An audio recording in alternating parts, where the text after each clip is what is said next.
Quad Cities. You're listening to ESPN 1170 AM. Don't hassle us, we're local. We're live in the Hassle Castle. Jimmy took the day off. Adrian's to my right. Adam's to my left. And you got Jay Bird here in the middle. We're going to be talking sports, all kinds of nonsense. I mean, the Aaron Rodgers saga drama's over, but there's drama in the United States Olympic gymnastics for some reason. We have Katie Ledecky with almost lapping people in the 1500. I don't know. We got all things to talk about, gentlemen. Oh, we got a fatal four-way to talk about in the second hour. It's going to be nuts. Absolutely nuts. Adam, say hi to everybody. Hey, what's going on, everybody? Glad to be back. Adrian, say hi to everybody. Hey, Jay, how you doing? You got the headphones situation all taken care of, I see. What do you mean? You seem like you were struggling there to get started. You know, left, L means left, R means right. Yeah, I know, but you know these Apple earphones or whatever else, AirPods, but with the cords, no matter what you do, no matter where you put them, they always tangle themselves up somehow. Yeah. No matter what. So, yeah, but I got it going. I think that's why they started making them without a cord. Maybe that's it, yeah. Or, yeah, because, and luckily for me, so when you go jogging, you're not knocking it around when it's supposed to be on your arm or something like that. So, anyway, yep, it is Wednesday here, July 28th. The birthday of my youngest child, Ben. He's turned 10 years old today, so that's a lot of fun. He didn't want to join us? No, I mean, he would have, yeah. But I just said, okay, enjoy your day, buddy. We're going to go out to TBK a little bit later on this afternoon and do unlimited arcade games for an hour. Oh, that's fun. Yeah. Except you don't get the tickets. You don't get the tickets, and you don't get to ride you get one virtual reality one, but you don't get to ride the roller coaster one. That's a virtual reality. Yeah, but instead they get to do I don't even know what it's called, but you get to do the one virtual reality. One round, yeah. But it's virtual reality. Have you done it? Not yet. Oh, it's a lot of fun. So that'll be this afternoon. And yeah, he did say like, oh, you don't get tickets, but I was like, all right, who cares? Like, I mean, seriously, who cares? You don't need any of that stuff. No. You don't need any of those prizes. I tell you, that is the most stressful thing going to is how many tickets and watching a kid like waste their time and your time trying to figure out if they want a Jolly Rancher for 3 tickets or if they want to like spend money, if they want like 30 Jolly Ranchers or whatever else, or if they want to get $90 for, I don't know, a slap wrist thing or whatever. Oh, those finger stuck things? There you go. Those are always my favorite. It's just so stressful. And on top of it, it makes me laugh because I have figured out a long time ago that is how we've created a society of gamblers. Oh, yeah. Yeah. Oh, yeah. That is exactly the truth. Yeah.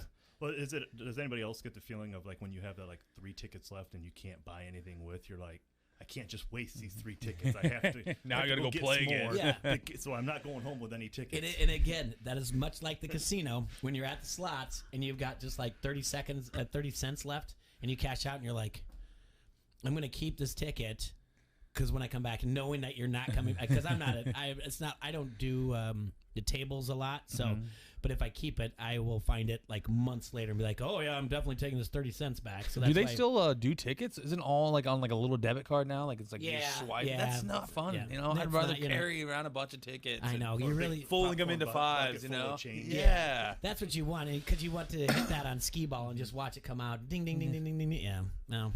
Again, that's how we create gamblers is games like that. But yeah, it'll be fun out there at TBK. That's for certain. All right, U.S. men's basketball team last night covered the 40-point spread. By the way, my favorite gambling moment of the year was taking the United States minus 40 against Iran. It was the dumbest bet ever. And I was like, am I really doing this? I'm like, I'm doing this. I'll go to bed. The game tipped off at 11:50.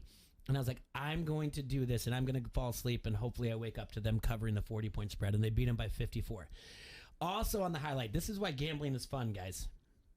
At one point last night, I was like, okay, I'm going to do in-game betting on Major League Baseball. So what I was doing was all right, I'm going to take these teams that are basically up by a run or two in the 8th or 9th, and I'll find a parlay in less than, I don't know, 15 minutes, 20 minutes, I'll make like $5. No big deal. It was a small, like put $10 down on a parlay of 5 games. All right. Out of all of them, I put 5 games on there in a parlay of $10 to win. Like it was only like $4. But I was like, make $4. It's something to add later. Yeah. 4 games that were, all the teams were leading. There were 8 innings or more. And 4 of them hit, 1 of them didn't, and the one that didn't hit was a minus 30,000. That means you would have had to put up, if you did that live in-game betting, you would have had to put up 30,000 just to win $100. Holy smokes. That is the one that did not hit for me. It was a lot of fun. I looked at it, I was like, you're kidding me, right? Like, this is not possible. All the other ones late in the game, like I said, they did just fine. But it was my Minnesota Twins. The Twins got you? Twins got you? Oh, didn't they hit a walk-off grand slam or something like that? No, they went extra innings to tie it. Yeah, they tied it, and then Detroit won it 6-5 in 11 innings. They were minus 30,000 at the time. There was 2 grand slams though in that game by both catchers. I think Yeah, it was I something believe like so, that. yeah. So 30,000. I know, a lot of fun. It was just kind of like, all right, well, That's how they get you, Jay. that's how they get you. So I won the most ridiculous bet of minus 40 in an NBA and an Olympic basketball game, and then a sure thing of minus 30. That was the one that was the easiest one to win too. That was the best odds to win. And it again, just salt and pepper in it. I'm like, oh, I'll throw it in there just to make a few cents here. It was just cents, and it's the one. So are all the concerns about the U.S. team, is that over? Is that over? What? No, because what they have to do now, they play the Czech Republic on Saturday. They're in a must-win. It's okay. It's not so much must-win because they're in like a pool play to get to the medal round. If they beat the Czech Republic, they're guaranteed to go in the medal round. If they lose to the Czech Republic, because of that margin of victory, they have a shot to get in there. Now, I don't understand how that works. If it's because I guess it would be 1 and 2, and then point differential would be the thing because the criteria to get in. So all eyes should be on them on Saturday. What, do we have anybody to worry about in the Czech Republic? Not that I'm aware of. Defense. Yeah. Defense. Well, yeah, but they changed according to ESPN.com. There was a lot of change in how they did things. A lot of change how Popovich was coaching. A lot more ball passing he did. A lot of 10, 11-man rotation to wear out the opponent, which is what they used to do in the past. Because, I mean, you have 10, 11 NBA players. Why don't you use them? Which are all starters on most teams. So so that's what the article said. I read that this morning. That was by Brian Windhorst of the ESPN.com. Wrote about that. So, yeah. Fun night there doing that. USA basketball is back, baby. 40-point cover. That cover over Iran, right? Yeah. So would you have been nervous in 92 with the Dream Team with that cover? Or are you more nervous with this year's team and what they did the game before?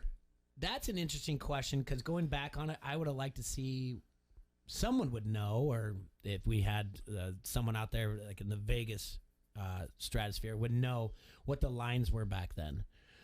Me being 16 at the time, I knew what gambling was, but I wasn't aware of what they were. But I mean, the Dream Team just blew them out. There was a point where they were criticized for how much they blew them out, right? Yeah. And then it wasn't like Charles Barkley was like, I don't care. I'm not here to make friends or anything like that. Yep. I'm here to win a gold medal. So yeah, they were criticized about. And if anything, that's a really good point. Now that we open the show with that, if anything, that 92 team exposed the NBA or the players, the game of basketball, to the world, and it wasn't like, well, they're just so good, we're not going to do this anymore. It was, we need to get better. Right. Everybody got better along the way, and that's why you see all the foreign players that we have now and the teams that are so good. And that's a testament of what you should do in life. Yeah. Instead of just quit something because someone's better than you, you should probably strive to be better than the next person. Well, let's face it, NBA's always been good about getting their product out around the world. Sure. I mean, they're not just focused in the States. I mean, the China thing where they were over there playing, I mean, they do exhibitions pretty much everywhere in the world. And you got stars like Kobe Bryant and you got stars like Michael Jordan that are well known all around the world too. That helps. Yeah. Baseball, we've talked about it thousands of times. They don't put that out there. I think baseball could be just as influenced as basketball is around the world, but we don't take our superstars and breach them out and let them leak out into the other markets. Also makes me think of something else. I when I think of the summer '92 of those Olympics, I remember the other thing, and I've mentioned it before. Why isn't McDonald's a major sponsor of the Olympics anymore? That's a good question. That because really is. That used to be a big deal. Like they had the gold medal meals then, and the bronze was like a cheeseburger, silver was double cheeseburger, and triple cheeseburger. And I know you can get that, but still, you should exploit that if you can. But McDonald's isn't a sponsor of a lot of things. Like they would link up with DC when Batman came out. And it would be a Bat Burger or whatever else. Like they don't. Do they still play Monopoly? No, I don't think they do. It's been That a was few a years, thing. and they still kept doing it after the scandal thing that they had. Now I don't know if people were like, can't do Monopoly because the stickers have COVID on them. I don't know if that shut it down last year. I have no idea, but like I mean, we went through a lot of things last year where it was like, yeah, we're gonna we can't have rappers, or I don't know. With that, I seen a meme the other day with. Remember when you used to get a 20-ounce Pepsi product? You seen when you took the lid off, you got please try again, or you won a free Mountain Dew and you got to buy another Mountain Dew. When's the last time you seen a cap like that? Yeah, they don't They don't do that anymore. Hey, I remember trying to like look underneath, like through the pop, like of a Mountain Dew, and trying to figure out if I could get it or not. Right. I remember like that looks like a winner. I think it was 99 or 98. I don't even care. It was 97. Yeah, it was 97.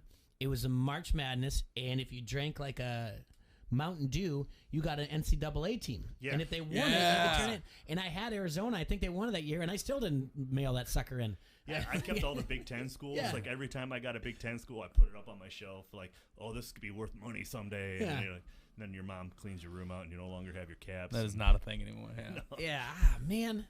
I don't know why they don't do that stuff. Anyway, yeah. The good old days. The good old days. Well, Aaron Rodgers is back. Oh.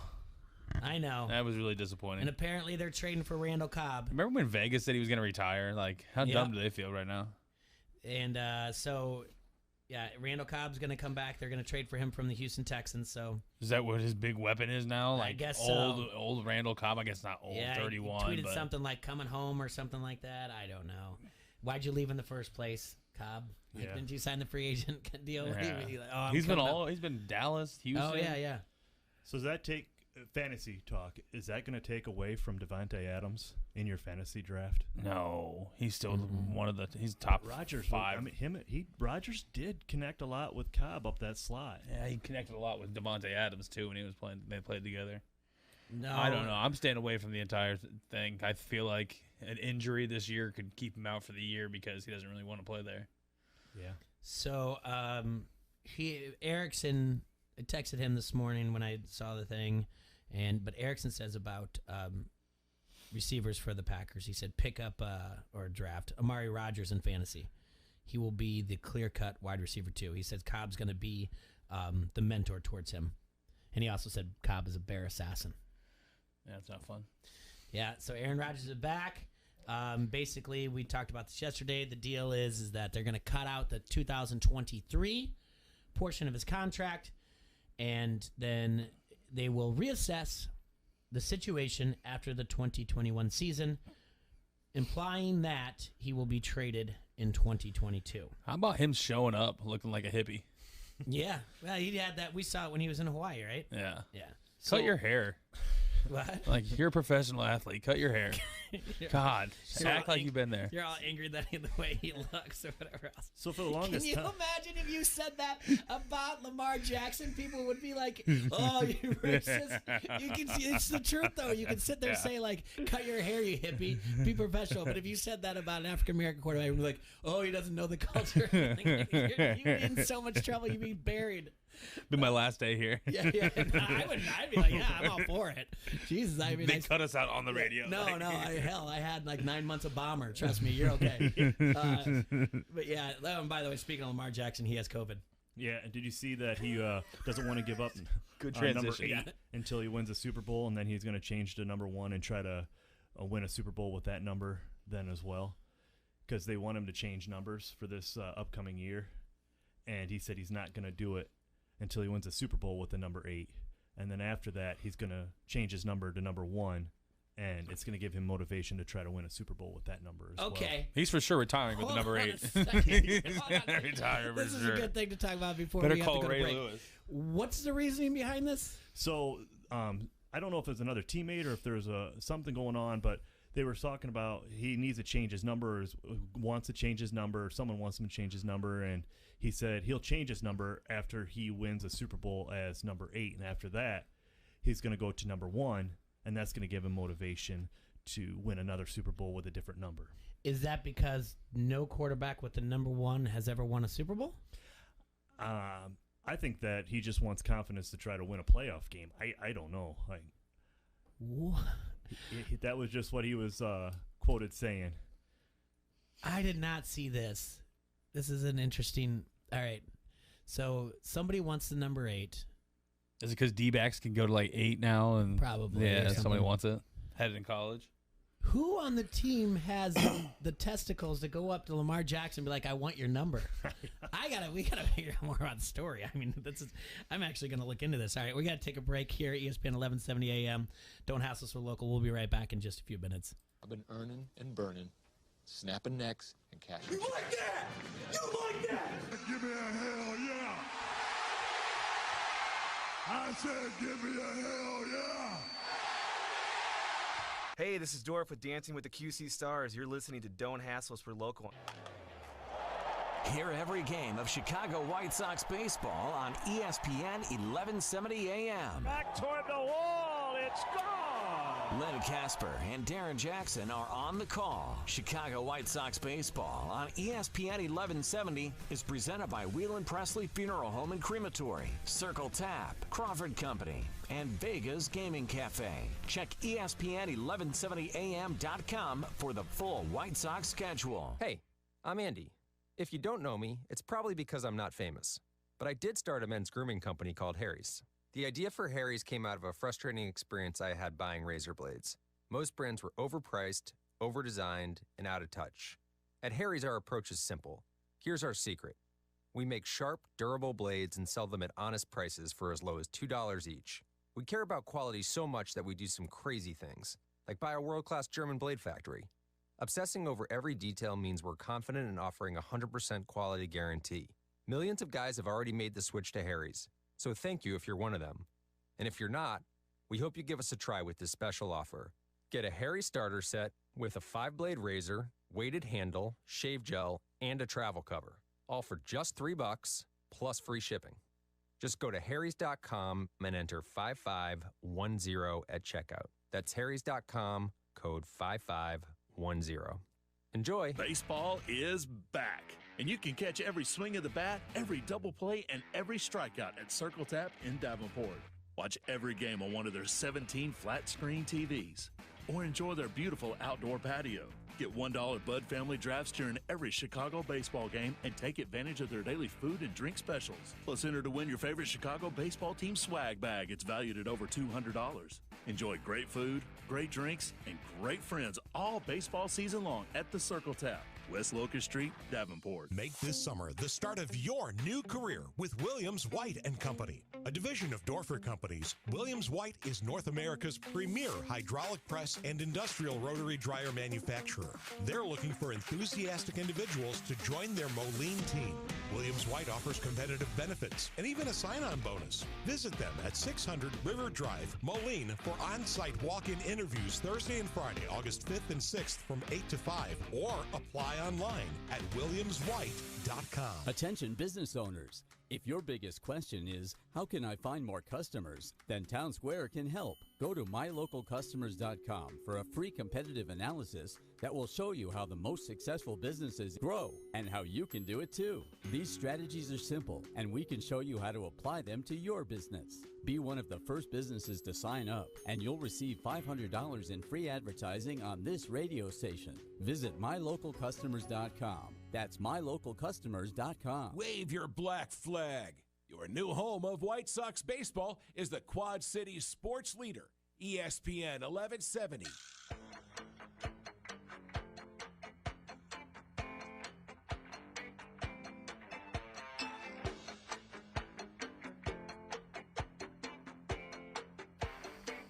Welcome back to Don't Hassle Us for Local here on ESPN 1170 AM. I want to thank everybody for listening out there. Don't forget to go download the app where you can listen to it, ESPN 1170 AM, wherever you download apps. You can go to ESPN1170am.com and listen online. You can watch us and listen to us on Facebook Live. And you can continue to listen to us on terrestrial radio, there in your car, on your radio, at work, wherever you may listen to us. Yesterday's score, the Miami Marlins went on the road, beat the Baltimore Orioles 7-3. The Washington Nationals bested the Philadelphia Phillies on the road 6-4. Brewers shut out the Pirates in Pittsburgh 9-0. Cardinals again continued the trend of road victories, and this is going to go for a while here. Cardinals won 4-2. Braves went on the road, won 12-5 over the Mets. Yankees on the road won 4-3 over the Rays. Reds won 7-4 over the Cubs. Texas Rangers were at home. They won 5-4. White Sox beat the Kansas City Royals in Kansas City 5-3. We already mentioned the Detroit Tigers winner, the Minnesota Twins. Good job, Twins. I'm just excited for them to fire Rocco Baldelli and hire Toby Gardenhire. All right, Colorado Rockies beat the Angels 12-3. Giants over the Dodgers 2-1. Padres beat the Oakland Athletics in interleague play 7-4. Astros went up to Seattle and won 8-6. All right, games today. It's Wednesday, so that means we should be starting early, and we will. Just first pitch just started. St. Louis at Cleveland. So that's going on. Detroit and Minnesota is going on as well. At 1:10, Toronto at Boston. At 2:40, Houston at Seattle. Padres host Oakland at 3:10. And then the rest are all night games. Miami at Baltimore. Washington Nationals at the Philadelphia Phillies. Brewers and Pittsburgh continue their series at 6:05. Toronto at Boston. Atlanta at the Mets. Yankees at the Rays. Cincinnati Reds will be in Wrigley again. Zach Davies on the mound for the Cubs. 6-6 on the year, 4.30 ERA. Arizona at Texas. White Sox in Kansas City. Lucas Giolito for the White Sox. 8-7 on the year, 3.78 ERA. Rockies and Angels at 8:38. Dodgers and San Francisco Giants. And like I said yesterday, it just seems every other series the Dodgers and the Giants are playing each other, which is just fine. Both games are at 0-0, the ones that have started today. Okay. Just a little update. Thank you. Let's take a look at some of the line moves that are going on right now overnight. Like I said, 2:40 game will be Houston at Seattle. Let's see here. The line opened up with Astros listed at -130 road favorite. The Mariners a +120 home dog. The public is backing the road favorite, but we've seen Houston change from a -130 to a -120. That signals some sharp reverse line movement on the home dog. Seattle does have value as a home dog. They and the home dogs this year are 243 to 281, 46.4% this season. Seattle is also a divisional dog with a high total, so it makes it profitable. Pros seem to be leaning on a higher scoring game as the total is 8.5, with the over juice to -115. The over is 2-0 so far this series. Seattle's 44-35 as a dog this season and 33-21 at home. 6:05 first pitch. The Nationals at the Philadelphia Phillies. Line open up with the Phillies listed as a hefty -175 home favorite, and the Nats a +160 road dog. The Sharps, the pros, not the Joes, see a big starting pitching advantage from the home team and aren't scared off by this number. Wise guys have steamed the Phillies up from -175 to -200. Home favorites have gone 591 to 385, which is 60.6% this season, winning roughly +13 units overall. Philadelphia is 30-20 at home this season. Washington is just 19-29 on the road. Shortstop Trey Turner for the Nats might be missing the game. He left last night due to COVID protocol. The over is just at 8 right now, and it's juiced to -115. Your third game tonight with some sharp movement is a 6:10 first pitch, Yankees and the Tampa Bay Rays. The public is all over the Rays to bounce back at home, but the wise guys are riding the Yankees again at a plus money payout, steaming New York down from a +130 to +115. That's a big movement. New York has value as a road divisional dog. A contrarian dog off a win and a dog with sharp reverse line movement is in their favor. Also, teams with 15 cents of steam or more off a win like that, they are 164 and 158, making it almost 60% this season. Aaron Judge is returning, and Gio Urshela is returning to the lineup as well tonight. That's your sharp movement for Major League Baseball if you're so inclined to do so. I don't know which way I'm going on any of that, but just to give you some things where the pros are at. You always want to be more on the pro side than the Joe side. Yeah. That's for certain. That's why they're pros. I right? just don't see Aaron Judd coming back and having a huge game. No. Game back. Yeah. Not it. Yeah. All right. Well, let's uncork this can of worms. same that apparently, I don't know. I don't know how we get here, but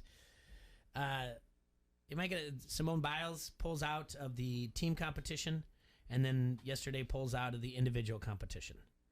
And now we have a social media sports backlash of, is she patriotic? Is she not? Leave her alone. She has mental issues that she can deal with.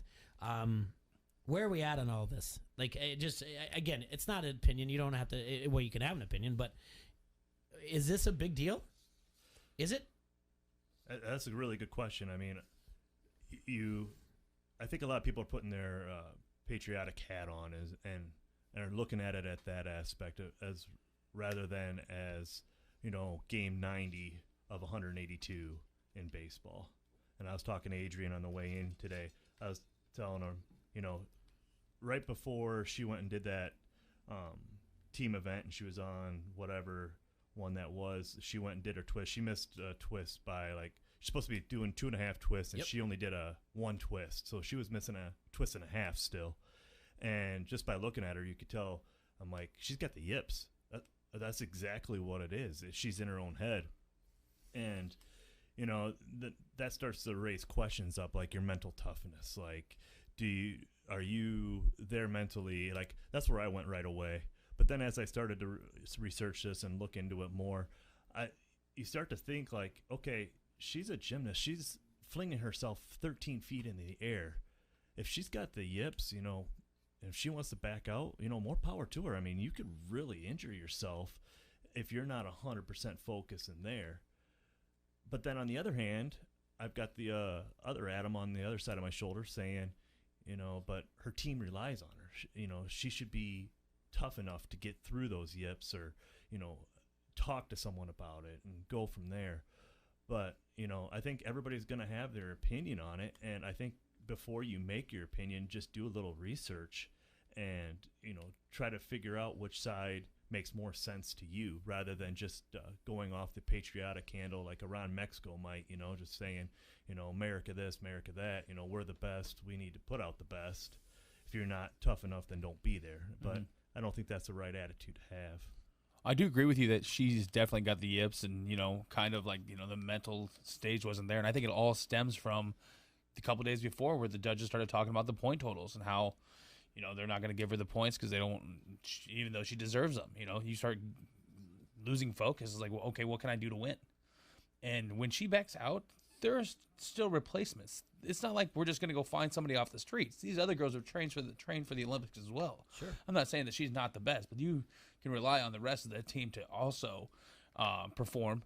And if you're not there, I think it was a great choice of her to pull herself out, And does she want to embarrass herself also on a grand stage, when her mind's not mentally able to, withstand what she wants to do? I think it's all tough. 100%. She walked into the thing, and we talked about this before the air, but we'll talk about it again. She walked into the Olympics saying, like, she didn't know what it would be like to not have the fans there. She said that she is someone who thrives off of that. It's a fuel to her. Pulling out of the team event did not bother me one bit. She did not do what she was supposed to do. If anybody's out there saying that she was mad at the judges, well, if she was mad at the judges, so be it. That's something she's going to have to deal with. Okay, how that works is, and Adam, you said it. So she was supposed to do 2.5 twists in the air. She ended up doing like 1.5 or whatever else. I think yesterday, I don't want to,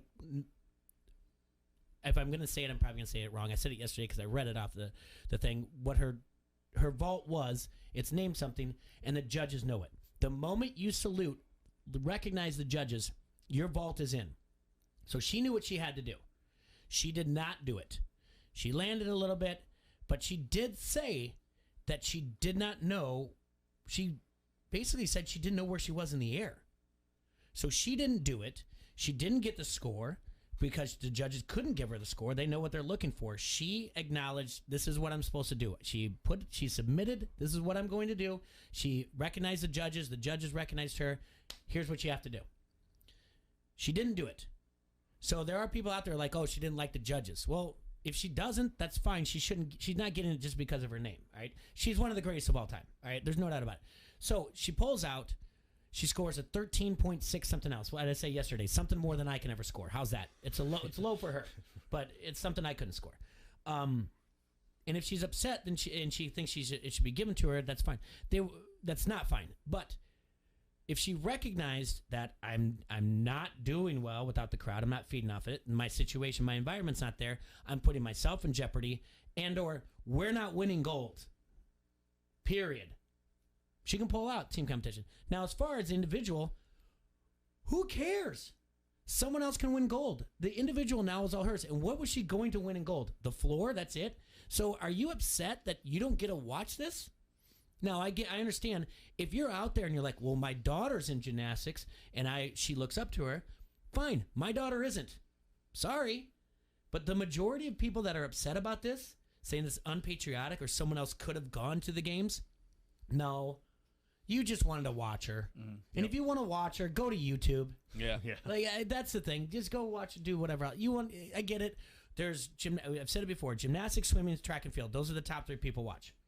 So you're being selfish by being like, no, you wanted to watch her. And again, she was favored to win the floor, and I think that's about it. Right. Well, the other thing you got to think about too is, like you mentioned it, she got like a 13 something and didn't even finish the whole routine. Her stuff is so difficult that even if she doesn't land what she needs to do, they were saying on when they were doing the event that she's still higher than a lot of other people are doing when they land their stuff 100% perfect. So in my mind, after hearing that, and then I think I asked you this question earlier too, is that if you were on a team that had someone that was as dominant as she was, so like a dominant as like a Michael Jordan, or as dominant as in a sport that someone could be, and then in the NBA Finals, Game 7, Michael Jordan comes out and says, well, I kind of got the flu. I kind of got a headache. I really don't want to play. Like, I'm not focused. You guys are going to do better without me. If I'm someone that's like, maybe second in line or third, one off the bench, I'm upset. Like, this is like, hey, we made our game plan around you. We really want you around us. But like Adrian said, the person sitting in the back seat's no slouch either. I mean, we've got someone there that should be able to fill her shoes. But if you're that dominant in that sport, I would think even though you can't do what you really want to do, you should still go out there and do what you feel comfortable doing. You can't tell me there's not enough muscle memory out there for her that she can land something 100% perfect that a normal person does in everyday gym that could get her team a score or get her team to that level, and while keeping everybody's attitude saying, hey, she's with us, we're going to do this. What I want to do, because it's odd to me, and I thought about this morning when seeing social media and threads or whatever else, and I was like, all I wanted to do was like, why don't you ding-dongs call into the show? Let's make my morning and my afternoon, and let's just talk about this instead of posting things. But this is why we have the Harrington's Pub Facebook comment thread. And I guess I shouldn't say ding-dongs, because I do respect everyone's opinion and whatever else. But I'm just like, to me, I'm like... I think ding-dongs is good. Yeah, because to me, I was like, why do we care? Like, I honestly, like, all right. But now there's good points being raised here. And I will start with Glancy. He says the money that all these companies put into her for the Olympics are screwed because without her, there are not eyeballs watching those commercials. Great point. Very good point. That is a really good point. Something I didn't look at. I look at it as like, aren't we, is it unpatriotic to not, to do this for America? And then it's like, but that's a really good point, because we were talking about why McDonald's doesn't, they're not a major sponsor anymore.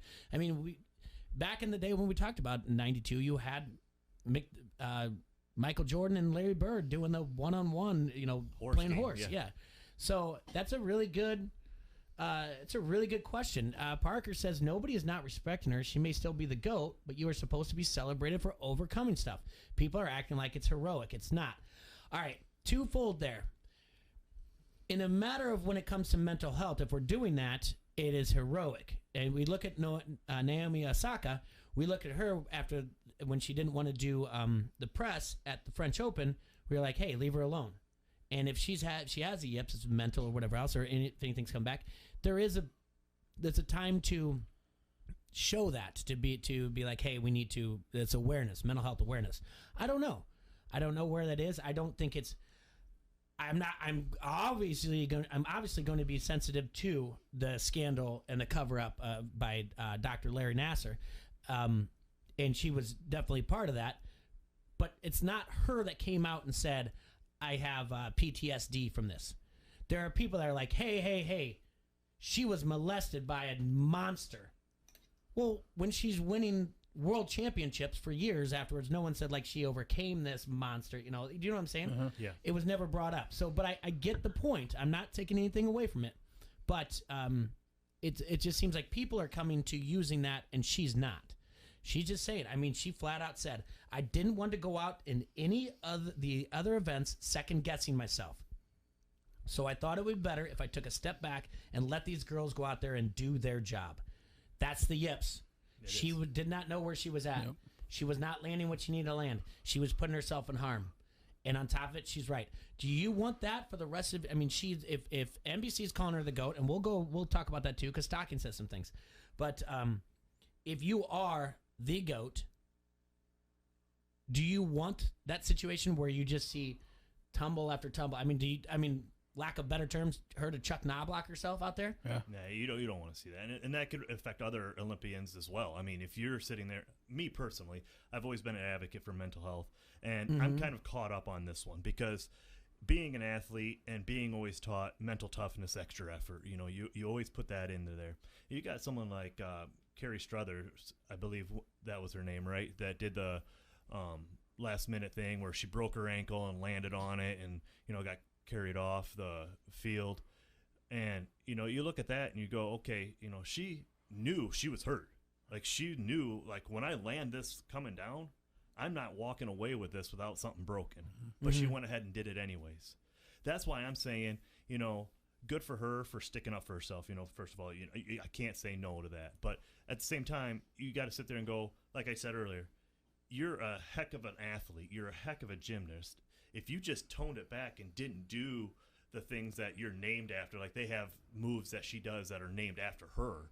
Like, if you don't do that and you just do what other people are doing, what's the harm in that? Like, you're not harming yourself.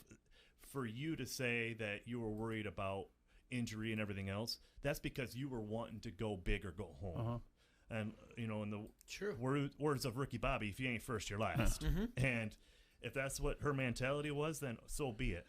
But, I also think that other people struggled on this as well, because if you look at it, these other Olympians, we don't know who they are.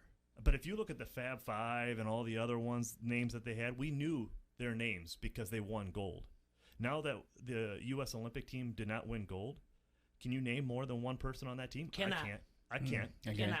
And that's because they didn't win gold. Yeah. And that's the way our society is. Our society is if you're not first, you're last. Like, especially in Olympics. Let's do this. Let's instead of worrying about her, maybe let's hope that someone does rise up in a name that we do. Yeah. And then we go like, hey, did you see that or whatever else? Like, all of a sudden we're talking about something completely different if they win gold and somebody comes out and does something. Exactly. With what you had to say about toning it back, this girl's been training to not tone it back. If she's got the yips, tone it back could even hurt her more or, jeopardize her routine more. Now she's even thinking like, hey, yeah, I'm going to tone it back a little bit. And, when's the last time she's even tried to perform some of those less difficult moves? Or that's a good point. She's been going full speed, full head of steam the entire time. She's probably not used to like toning it back ever in her life in this competition. The thing is that,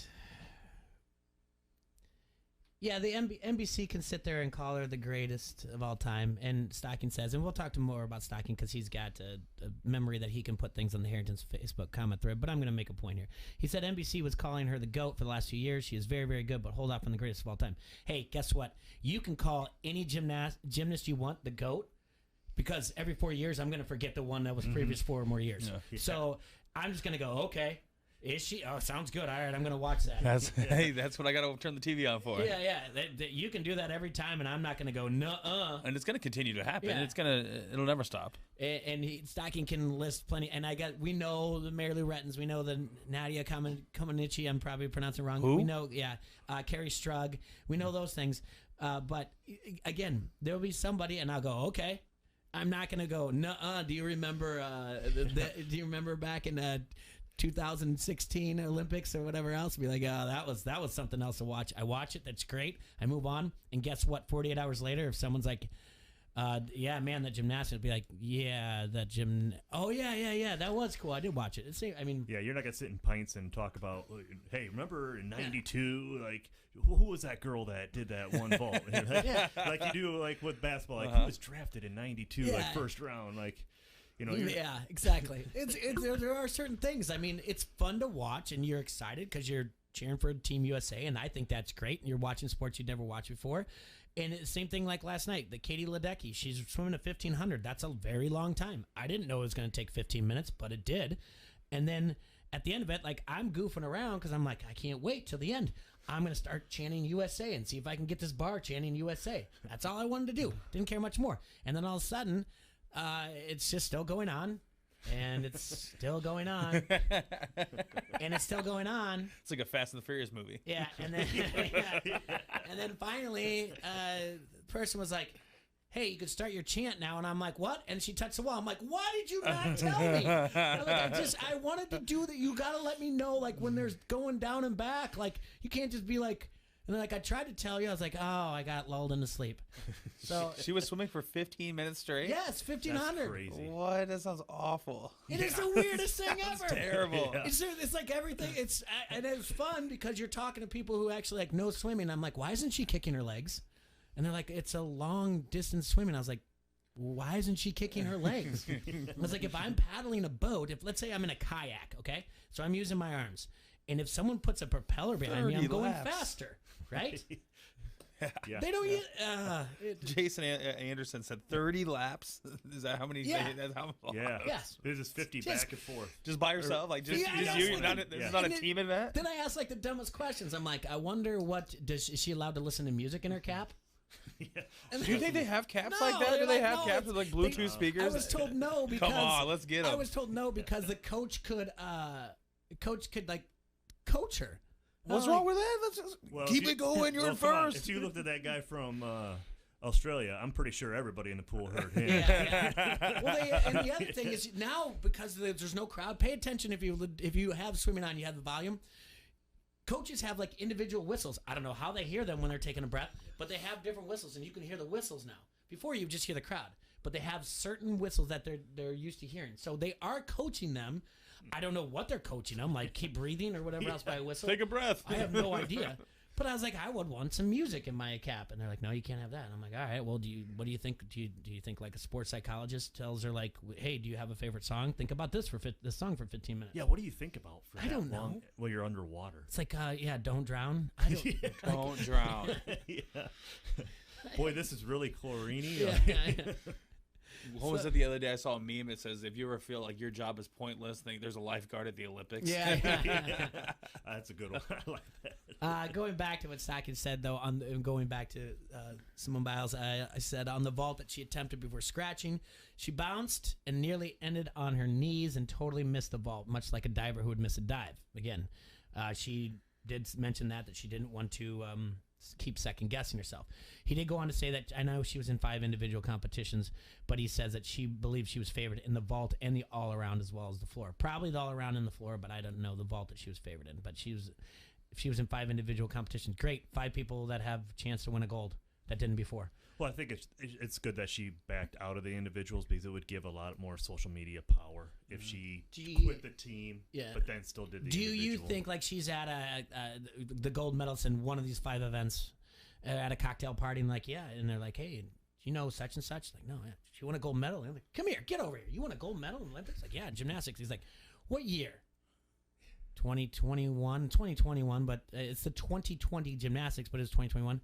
Oh, that's an asterisk. Yeah, that's one. That's an asterisk. Yeah, she mind, backed out.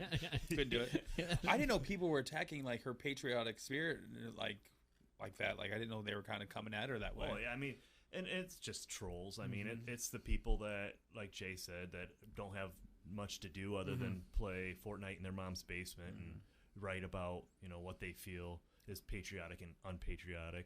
But anybody that's done any kind of sport or any kind of competition, you can look at it in a different light. Yeah, to me, it's just kind of like, all right, if it's like, if it's supposed to be a role model and she didn't come through, guess what? My daughter doesn't. At this point, I'm just going to take my stance on like you got to things. take care of yourself first. Mental health is exactly. not a joke. Do whatever you want to do. But my stance on this is going to be much like my stance on global warming. Listen, it's not happening in my backyard. I'm okay with it for right now. And my kid isn't like, oh man, I was looking forward to that. Like, it's just not. It's fun. So it was a post on social media. There was a thread, and it was about this situation. And the best thing I read was the comment. Some friend of the show, Bobby Ray Bunch, said, "I can't believe people still watch the Olympics." And I was like, "This is the best comment," because it's true. Because my kids aren't watching it; they're not dying for it. I was like, "Hey, you," my daughter every time, I'm like, "Hey, softball's on tonight." And she's like, "Okay." Like, all right, yeah. I was like, "But it's Team USA." She's like, "Okay." I don't know. Are they on YouTube yet? Yeah, yeah. So, all right, we got to take a break here at ESPN 1170 AM. We'll be right back. Don't hassle us for local. The Rock says he's gonna make your Rudy Poo candy ass famous. You like that? You like that? Give me a hell yeah! I said, give me a hell yeah! This is Ella Schmidt, the 106-pounder for Bettendorf, and you are listening to Don't Hassle Us, We're Local. FanDuel Sportsbook is hooking new users up with an epic Summer Games bonus. Just place your first bet on any Summer Games sport risk-free. That's right! New users get up to $1,000 back in site credit if your first bet doesn't win. To get you started, here are my summer game picks. Simone Biles to win the women's vault, and the USA men's basketball team to win it all. But you can bet on any summer game, whether it be baseball, soccer, track and field, and more. Promotions like this are just one of the reasons why I love betting with America's #1 sportsbook. It's always easy to use, safe and secure, with fast payouts. Get paid in as little as 24 hours. So download the FanDuel Sportsbook app with promo code Trevor and go for the gold today. That's promo code Trevor. 21 plus and present in Iowa. First online real money wager only for risk-free bet. Refund issued as a non-withdrawable site credit that expires in 7 days. Restrictions apply. See sportsbook.fanduel.com for details. Gambling problem? Call 1-800-BETS-OFF. Beat the heat this summer with these hot deals from Tyson's. Now through August 1st, save on Comfort Zone fans starting at $14.99. Enjoy the outdoors with deals on patio furniture and garden decor now 30% off. Save up to 40% on select spring and summer apparel from great brands including Wrangler, Lee, and Dickies. Don't forget to sign up for Tyson's More Club Rewards and start earning points today. Shop these savings in-store and online now through August 1st. Tyson's, home, farm, auto. Benito's line cook just threw in his kitchen towel. This order needs to go out right now. He needs to find help before his customers are left waiting. So sorry. We'll be right with you. Who's got table 6? Indeed can help him hire great people fast. I need Indeed. Indeed you do. With Indeed Instant Match, we immediately show you quality candidates whose resumes on Indeed meet your sponsored job description. Visit Indeed.com/credit and get $75 towards your first sponsored job. Terms and conditions apply.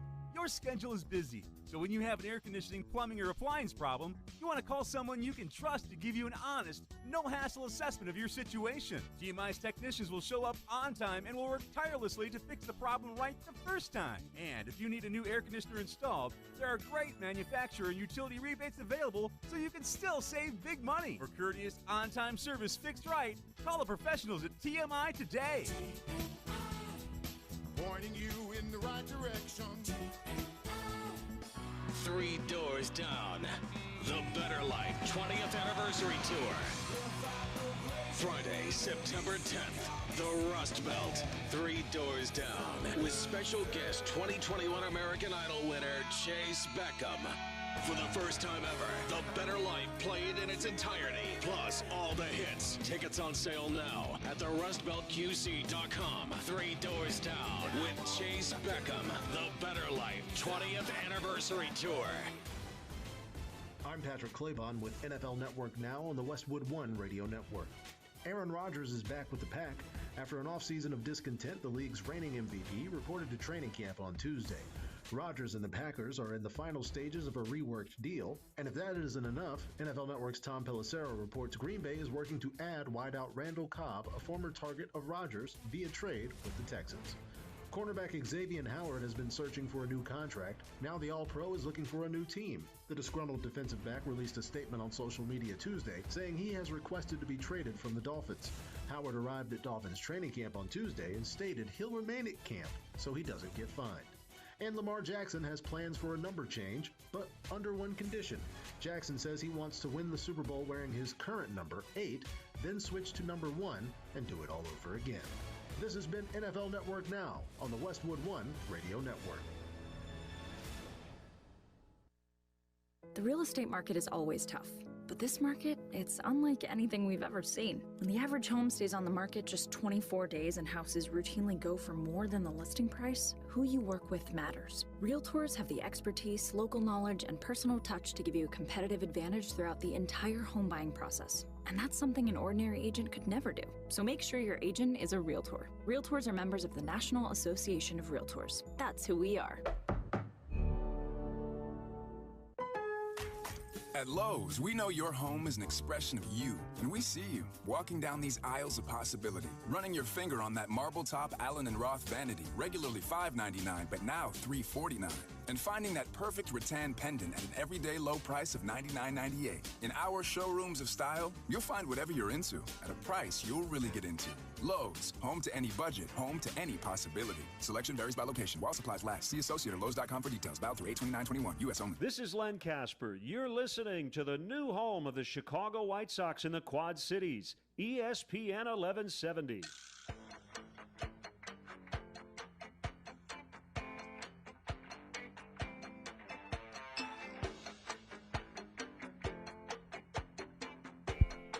Welcome back to Don't Hassle for Local on ESPN 1170 AM. I forgot to ask a trivia question. I'll wait till the next break to do it. It's an NFL one. It's a doozy. You guys are going to like it.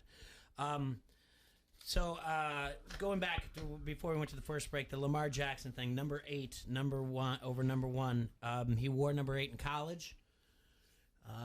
It's a number that's very near and dear in his heart. It's a great story why he wins 8. You guys ready for it? Why? He went to college at Louisville, and his high school number was 7. And the guy who was that had number 7, he said, "Can I have number 7?" was my high school number. And the guy in front of him, who was ahead of him, I have the name up here. I just want to keep saying that guy. No disrespect to him, but he was like, "Can I have this number?" And the guy's like, "You know what? Maybe you can have it." And then he thought about it a little bit more, and he said no. Just kidding. Huh. Yeah. Okay. All right. Yeah, he said... it's his number. It's fine. He can make that decision. That's right. So where is it at? Here, hold on a second. While you're looking for that, I just was going to sure. up something real quick. I think I know why everybody's taking that Biles thing to heart. It's because we lost to Russia. Let's just face it. It's the Russian Olympic thing. Committee. Yeah. We didn't lose to Russia. Well, yeah, it still had Russia in it, and it irritates me. Does it? Yes. I think the Rocky movies has ruined me for life with that country. It's like whenever I hear I think I remember being little, and you always have that person you call it the bad guy or the guys you don't want to. They were the Russians in my There's house. nothing better than that. Are you kidding me? He's cut. The Russian is cut. Oh, it gives me goosebumps just even thinking about it. It's one of my favorite things ever. Where is it at?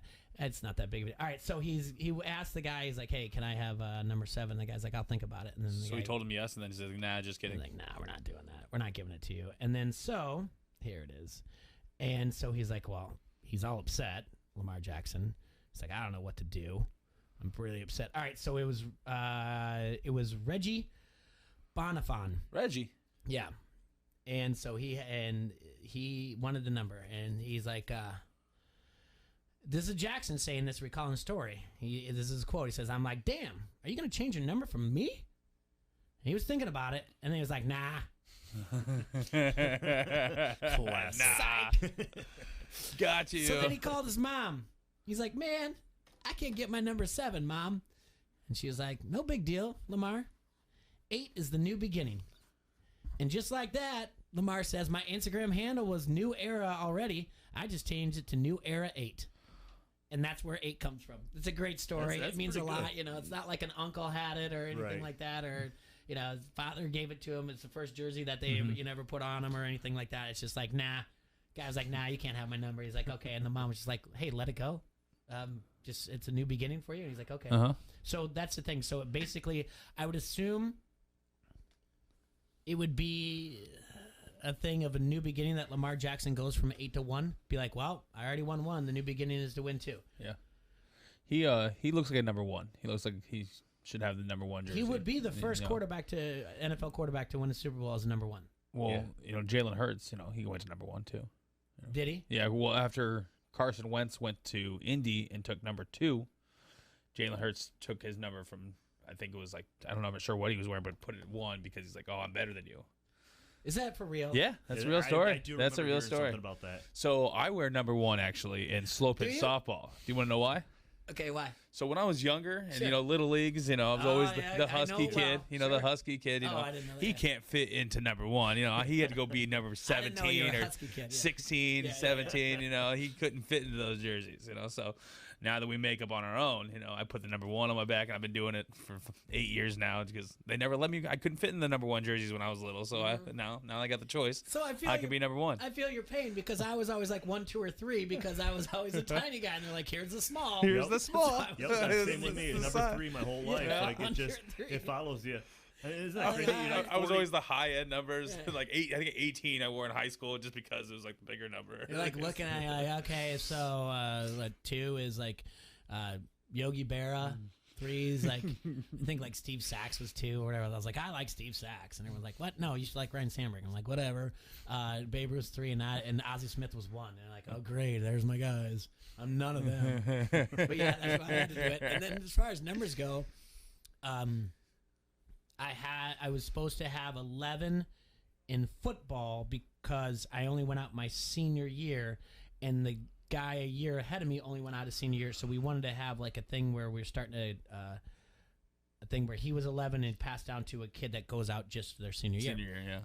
Well, the kid coming up that was sophomore to junior was a much better football player than me. He actually went on to play in the Ivy League. He was a kicker there. But they gave him 11. They were like, no, you don't get 11, which I understood. And then they gave me 21, which I never understood because I'm not flashy. And which, I mean, we know that's a flashy number. And then was it the speed? Did you have the speed? No, I did not have that. And my was it the last one left?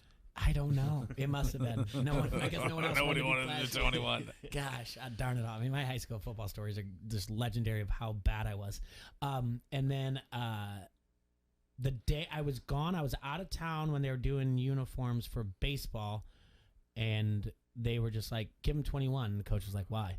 Because coach was legit smart. And he's like, he's not 21. He's not flashy. Like, oh, he wore it in football. He's like, okay, fine. And I always felt like weird about it. And then when I played softball, my dad would just always give me 21 until eventually I was like, I never liked this number. And he's like, what? I'm like, so flip it around because I'm not flashy. I'll be 12 from here on out. And then my daughter got 11, just handed to her. And then, and she still wears 11 through majority of things. And for some reason out of nowhere, my son got the number 12. And she was like, my daughter was trying to be like, downplay it because he's like, I have 12. And she's like, you only did that because dad wears number 12. And I was like, no, he did it because he's one better than you.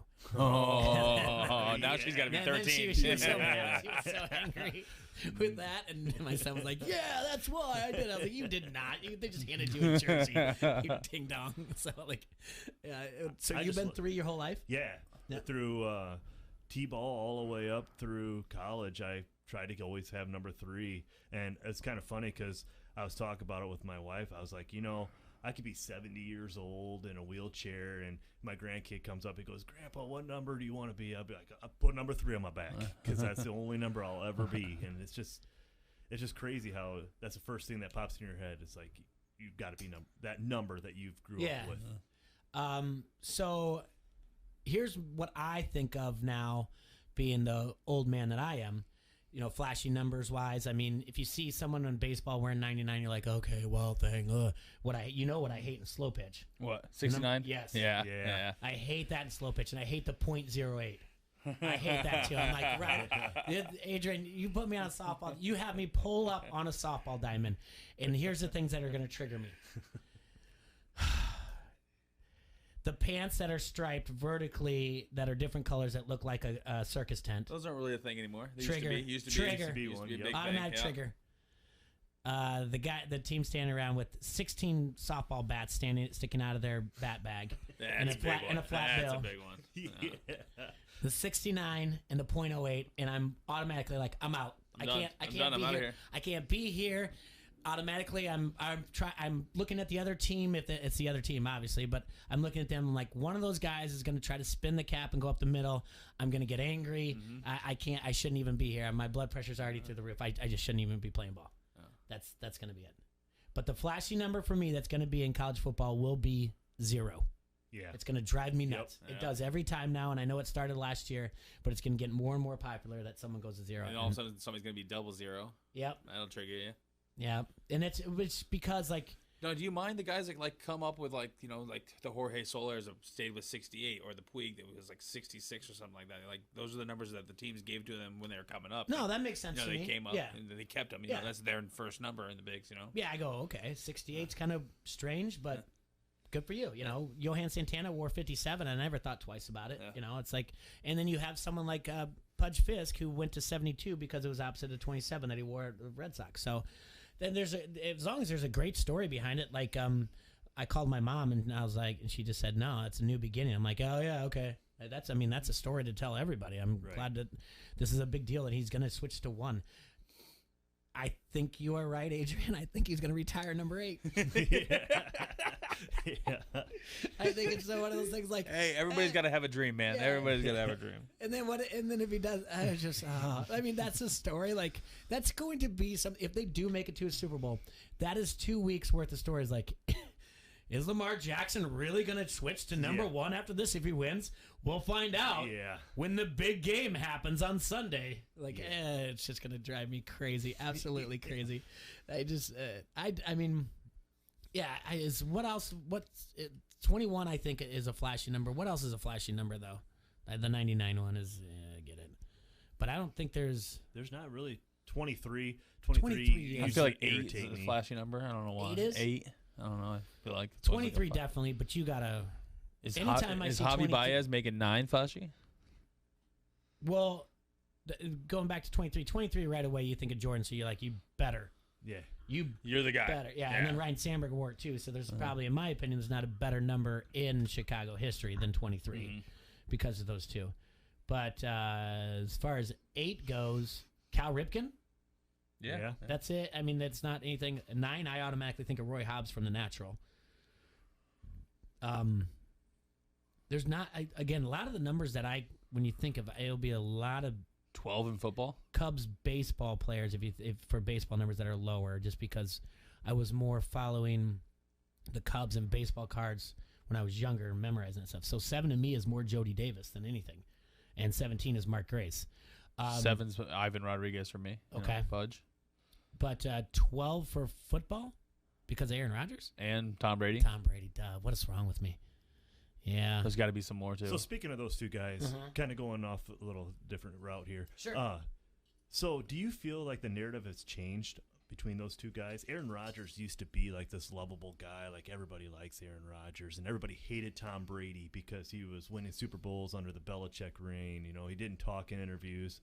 But now after this year with Brady winning in Tampa and throwing a Super Bowl trophy across the water, and Rodgers now kicking his feet and screaming, I think there's some more to go with that, but I'm just kind of playing it up like I've been hearing it, is that, did the roles just switch here?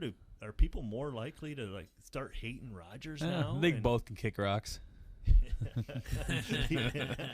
No, but you're right. I never thought about that. People are giving Aaron Rodgers a lot more hate, and people seem to be real happy with Tom Brady these days. Moving on from the Bill Belichick thing, and we're not talking about the Patriots anymore, so everybody's happy about that. You can't hate a guy going to live in Florida and having a blast. It's a great point. There's always going to be people out there that hate Tom Brady. They're going to, he did that picture with the 7 rings, and people like put things over that. I love like that what they all picture. stood for and everything, and not in a good way. The throwing the trophy and just getting tequila wasted is everyone's just like, I've been there. Yeah. All right, I would have done that too.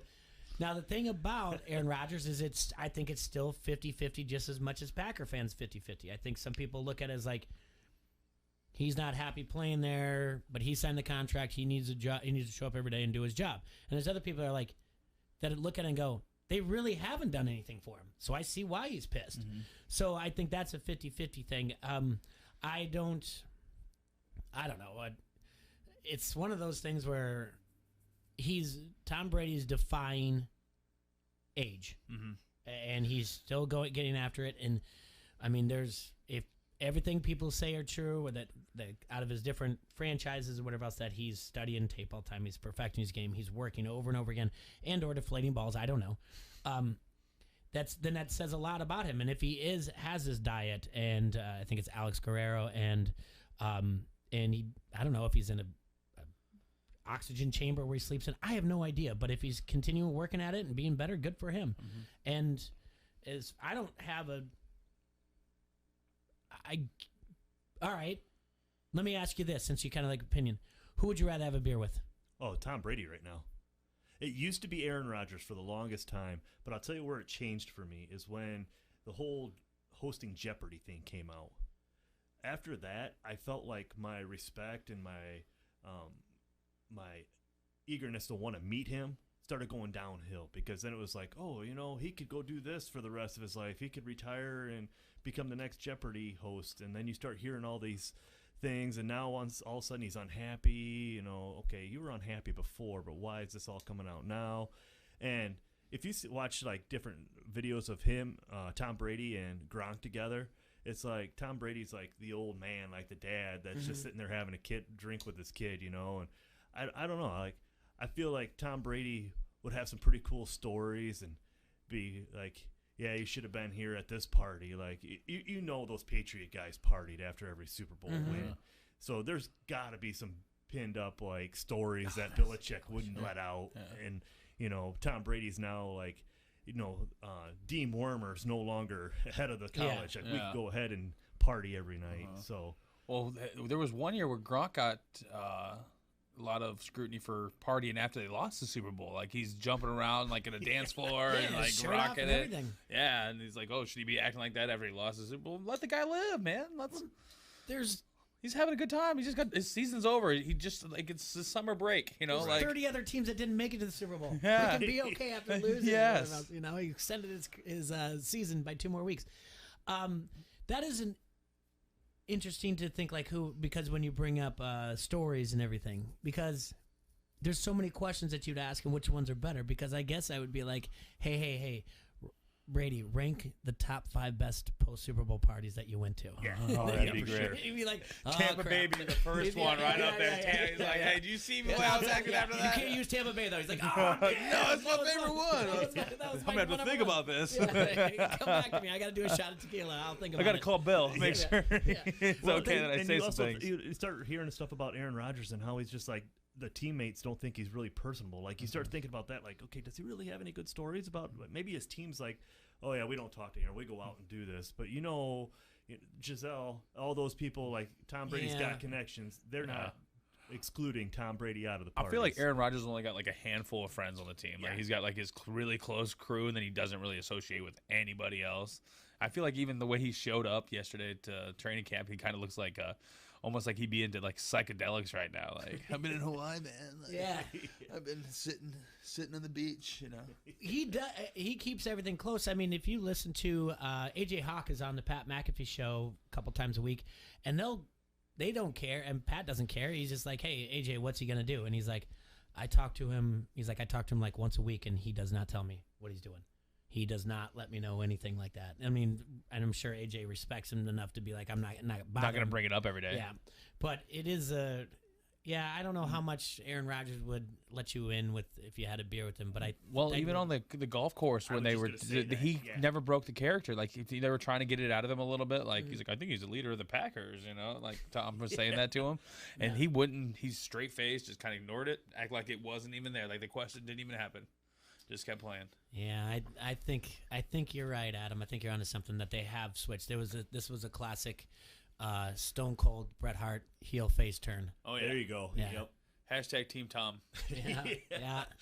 We're Team Tom around here. With the news that he is coming back. It did change his odds to get up there. And the Broncos Super Bowl odds go way down. Yeah, well, yesterday they plummeted. They had to have. They stayed. Well, I looked at it and they stayed the same. And I just don't think our friends at Elite Sportsbook have updated it yet because there's just no way. They're at a plus 1,200 to win the Super Bowl, and they should be more than plus 2,500. To be honest with you, like the Chargers should have better odds to win the Super Bowl than the Broncos. For sure. So it just doesn't make much sense to me at all why they don't, why they're not in there. Let's see here. So just to keep this Rodgers thing going so we can leave it in the dust here later, what do you think the Packers have to say to try to keep him around? Like, I've been hearing all these debates, like, the Packers got to promise him a road named after him and a statue and this and that. If you're Aaron Rodgers, do you really want any of that, or are you just like, hey, I'm done, I'm out of here? Like, what if you were Aaron Rodgers? What would it take for what would Green Bay have to tell you to want to come back?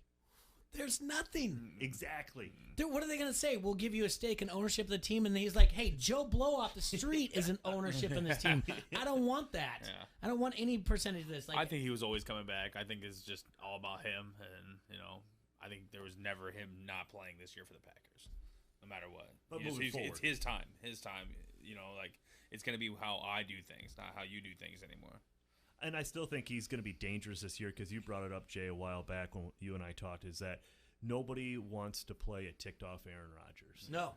And FU mode is the best Aaron Rodgers out there. And I 100% guarantee. And what else has he got to play for this year rather than showing some team out there like, hey, I'm on my own next year. I'm still the guy. I'm still the guy. Come get me. Mm-hmm. Yeah, there's just no way. I mean, all respect to him. We can be critical of what he does, what he says, and everything else, but there is no way that you want an FU Aaron Rodgers against you playing. You want him playing for you, and he's doing it to spite the Packers and to beat you. And he does it with, I'm sorry, subpar weapons. Yeah.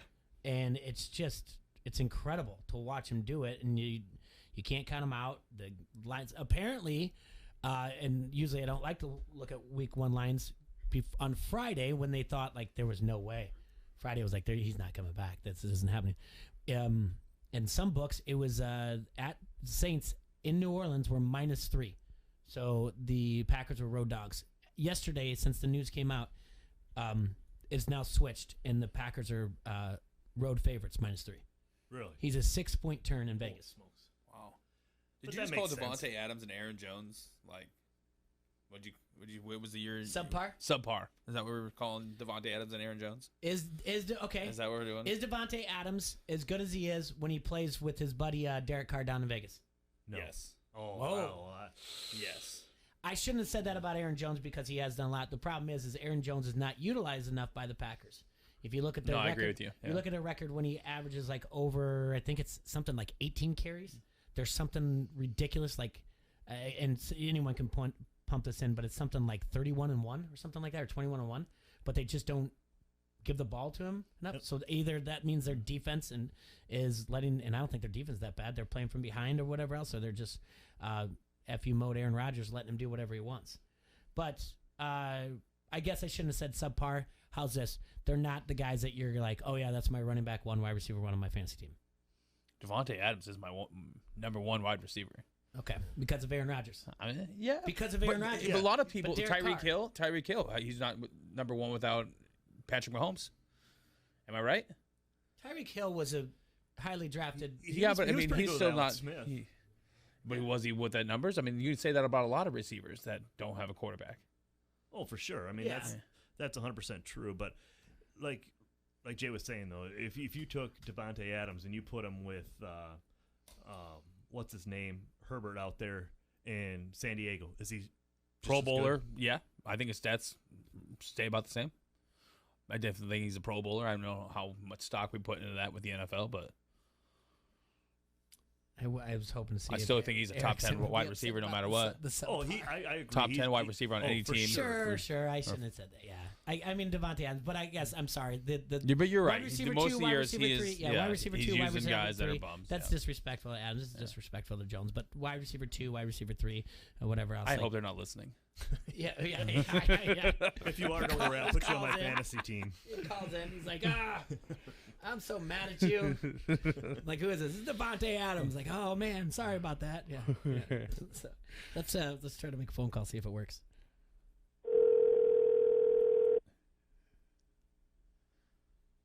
I'm not calling Devontae Adams, by the way. Oh, I thought you were for a second. No. Devontae Adams here. Yeah. He knows what you're doing. Or he's not around his phone. And I don't know. He's always around his phone. This is unfortunate.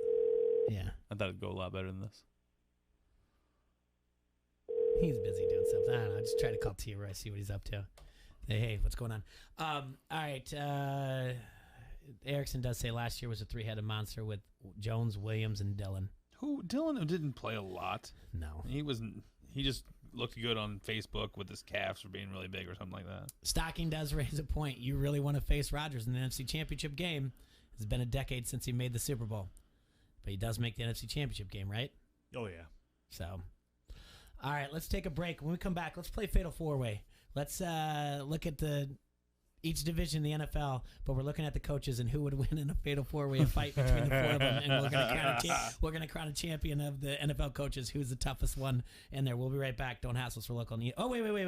Oh, thank you, Brad Hines. Trivia question. What? It said trivia. Yeah. I didn't even see I thought you saw that. It was like right no. when you paused and said, wait. So we're talking about Aaron Rodgers. All right? Yep. So we got a trivia question for you guys. Here it is. Aaron Rodgers enters his Green Bay historic 17th season with 412 passing touchdowns. 7th most in NFL history. Aaron Rodgers enters his 17th season with 412 passing touchdowns. 7th most in NFL history. Can you name the 6 QBs ahead of him?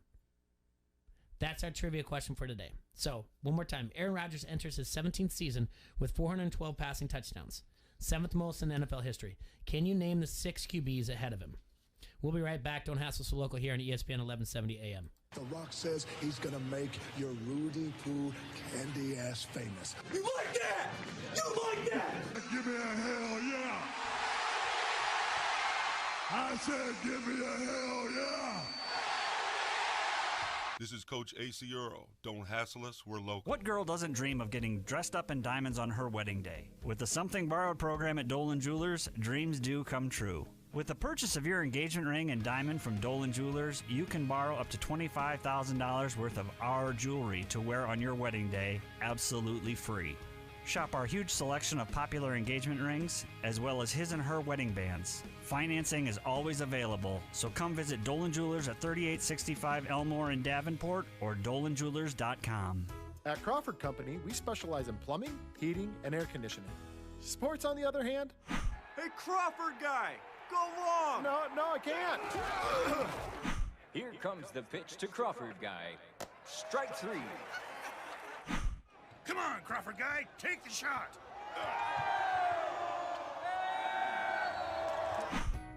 Sports may not be our specialty, but home comfort is. Crawford Company, plumbing and drain cleaning, heating and air conditioning.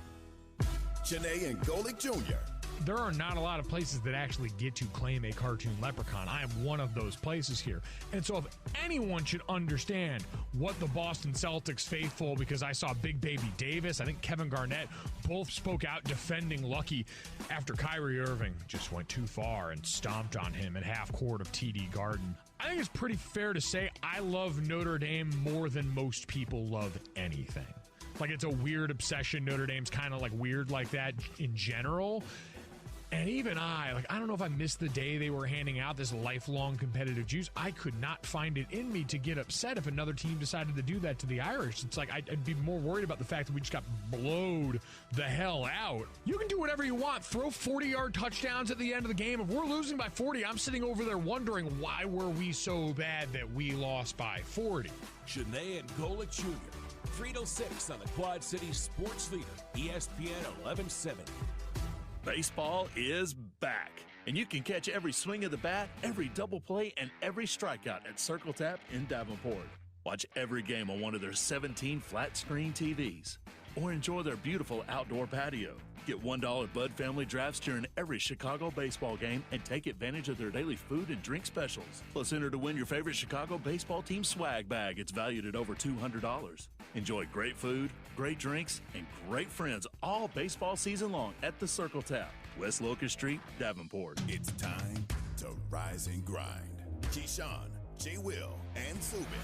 Julio Jones does move on. He will be with the Tennessee Titans. And Key, you were shooting it down, saying it's not a good fit. You're looking at him and you're saying production is going to come because they're going to throw the ball. They're not going to change their style. They've gone to the AFC Championship game, a couple playoff appearances on the backs of that running back in Derrick Henry. You think about the philosophy and style that Vrabel wants to play. They want to be big up front. They want to run the football. So you trade for Julio Jones, when many people think Julio Jones is on the way backside of his career based on injuries. But I don't necessarily like it for Julio, and I don't know what to make of it for the Titans because of the style of play. They're not going to be the Seattle Seahawks, the New England Patriots, the Kansas City Chiefs. They're not going to do that. Keyshawn, J. Will, and Zubin.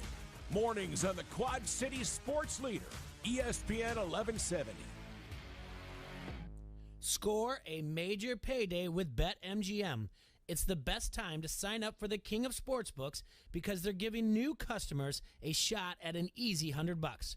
Register using code Foster100 and win $100 in free bets when you place a $1 moneyline wager on the Yankees or Rays, and if either team hits a home run, you win regardless of your bet's outcome.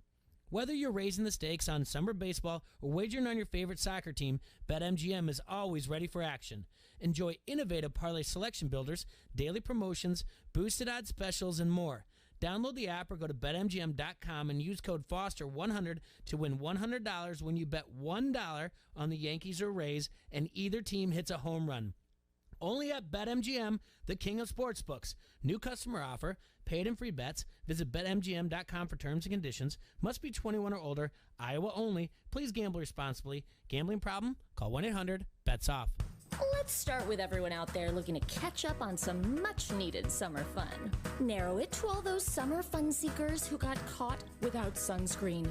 Oh, for you, Walgreens now offers delivery in as little as 1 hour. From sunscreen to bug spray to snacks and toys, Walgreens makes it easy to get the essentials you need quickly so you can keep your summer going. Right now, buy one sun care item from brands like Banana Boat, get one 50% off. Of equal or lesser price, valid through 9/4. Restrictions apply. See Walgreens.com for details. From the Vegas Gaming Cafe, this is the Quad City Sports Leader, ESPN 1170 AM, KBLB Davenport, a Town Square media station.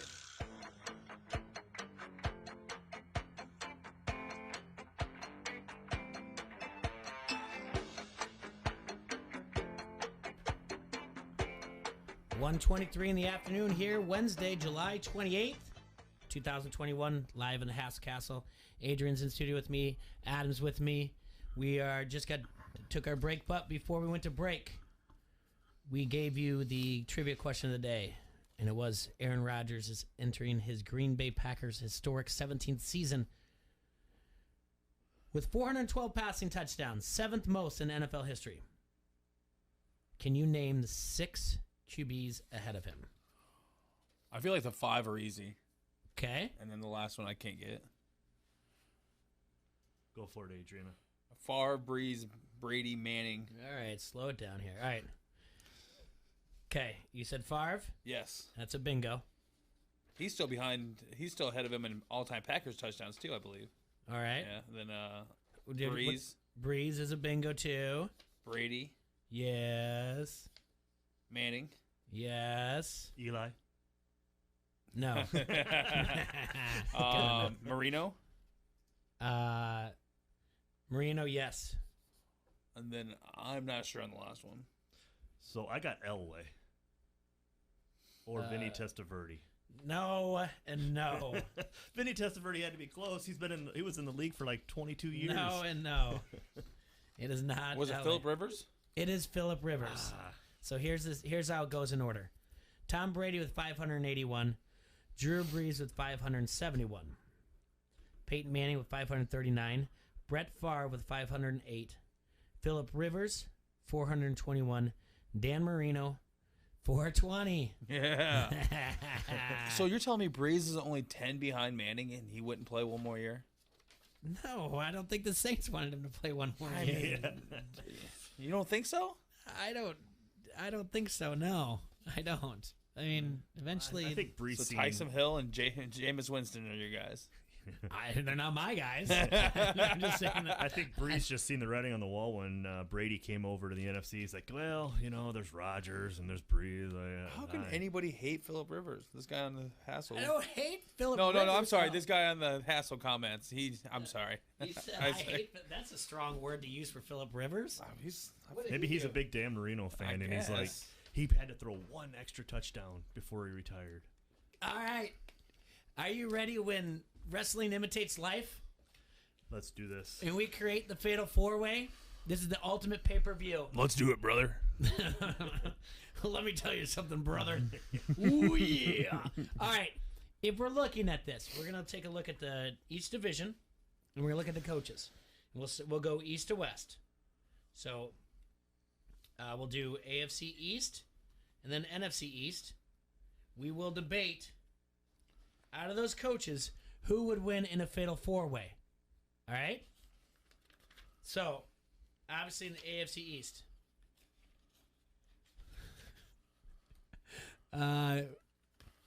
We'll go with, I wish I would have had read a whole thing down. Bill the Bruiser Belichick. Wait in and whatever. All right, so we got Bill Belichick.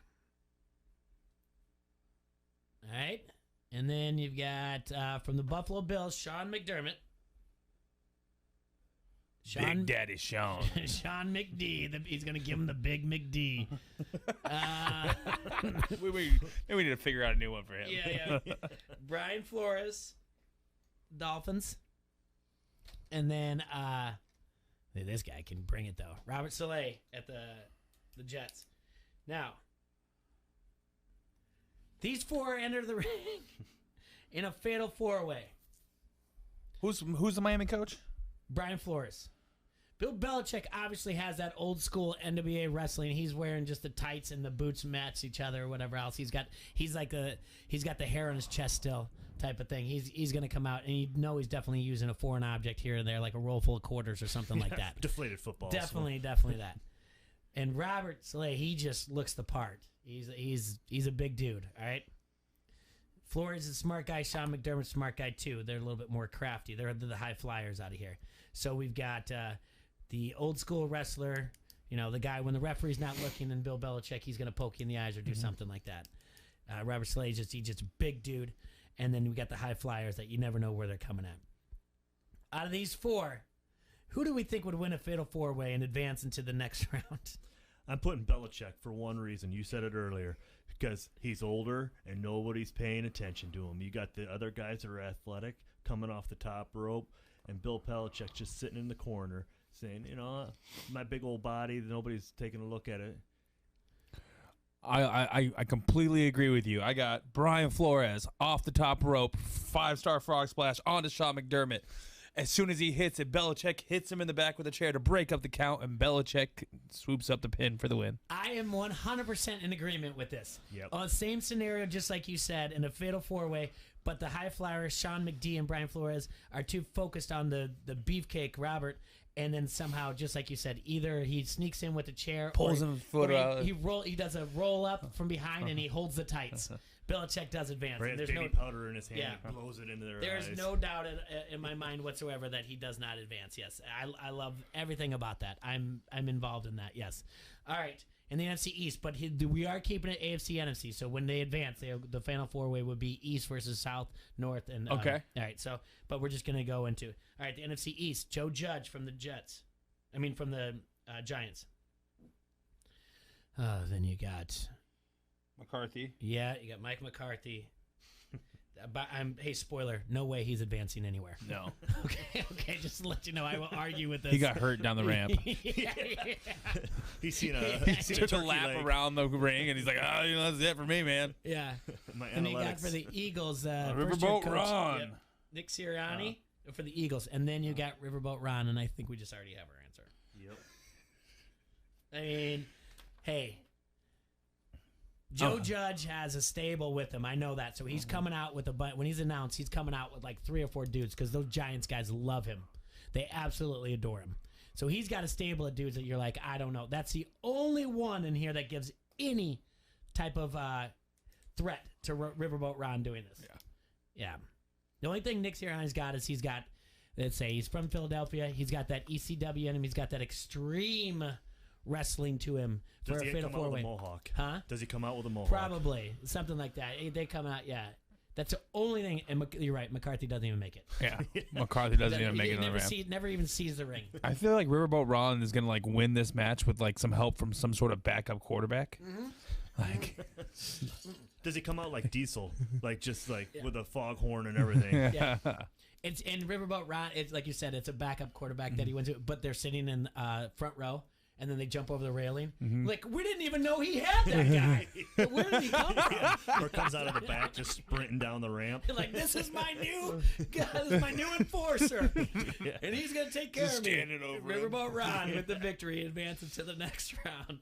so does that put us with Bill versus Ron for the next one? No. Okay. Because never the mind. AFC will go on. So let's go do the AFC South. All right.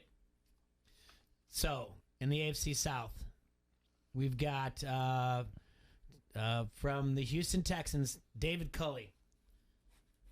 Man, I don't know any of these guys. Straight from the independent circuit. So if you haven't been watching Ring of Honor, you're in trouble. That's your guy right there.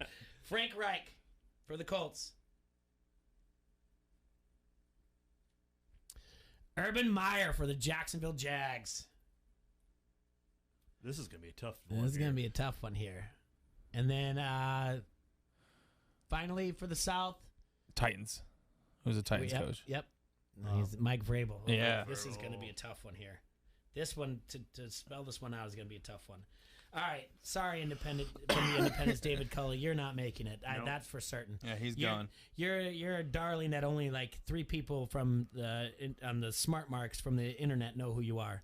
And they're all like, "Oh man, David Culley's so good." He's got too much on his mind with trying to run that Texans yeah, organization right now. Yeah, and he's got and his but he does have that manager, the weird pastor guy, that Applebee guy. Yeah, that comes with him. He's like 4'7". Yeah, he's like Brother Love out there. You're like, what is this guy doing here? Like, that's your manager, Brother like, Devon. Yeah, that's my man. That's your manager. Like, yeah, that's my man. Like, oh God, that's terrible. So yeah, that's what he brings to it. You guys should all love this guy. And like, no, I don't want to. Frank Reich, he's like, hey, I've been around championships. I've made champions. Now I'm in there. He's like the DDP. He comes in really late in his career to be a fighter. See, I see him coming out with like a cape on, like old school wrestling. Like he did a bunch of tape watching before this match. He's like, how do I come out to win? And he's coming out old school, like taking the padding off the turnbuckle and that kind of stuff. I got a situation for you here. Sure. Urban Meyer's holding on to Frank Reich while Tim Tebow comes with a steel chair. Frank Reich ducks, hits Urban Meyer for the first time. Tebow has let down Urban Meyer. And he's crying. Vrabel comes out of nowhere with a spear in the pin. Vrabel over Urban Meyer for the division. That's it. That's a call right there. You should be a booker. That is a call right there. Yeah. And then it sets up a feud between Tebow and Urban Meyer later on. That's right. Yeah. He ends up playing for the Tennessee Titans later on. Like, I'm playing all along, you suckers. Okay, there you go. That's a good one. Vrabel goes on. That was impressive. That was a good one. Yeah, I like it. You guys fell for it. Oh, you're so dumb, Urban. You sucker. I carried you to the national championship, and you only got your job at Ohio State because of me. You gave me no respect. How does your heart feel now?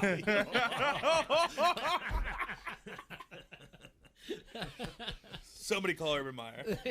Tell him to watch his back out there. All right. We got Bruce Arians. Jesus. From Tampa Bay, because we're in the NFC South now. We've got Sean Payton from the New Orleans Saints. We've got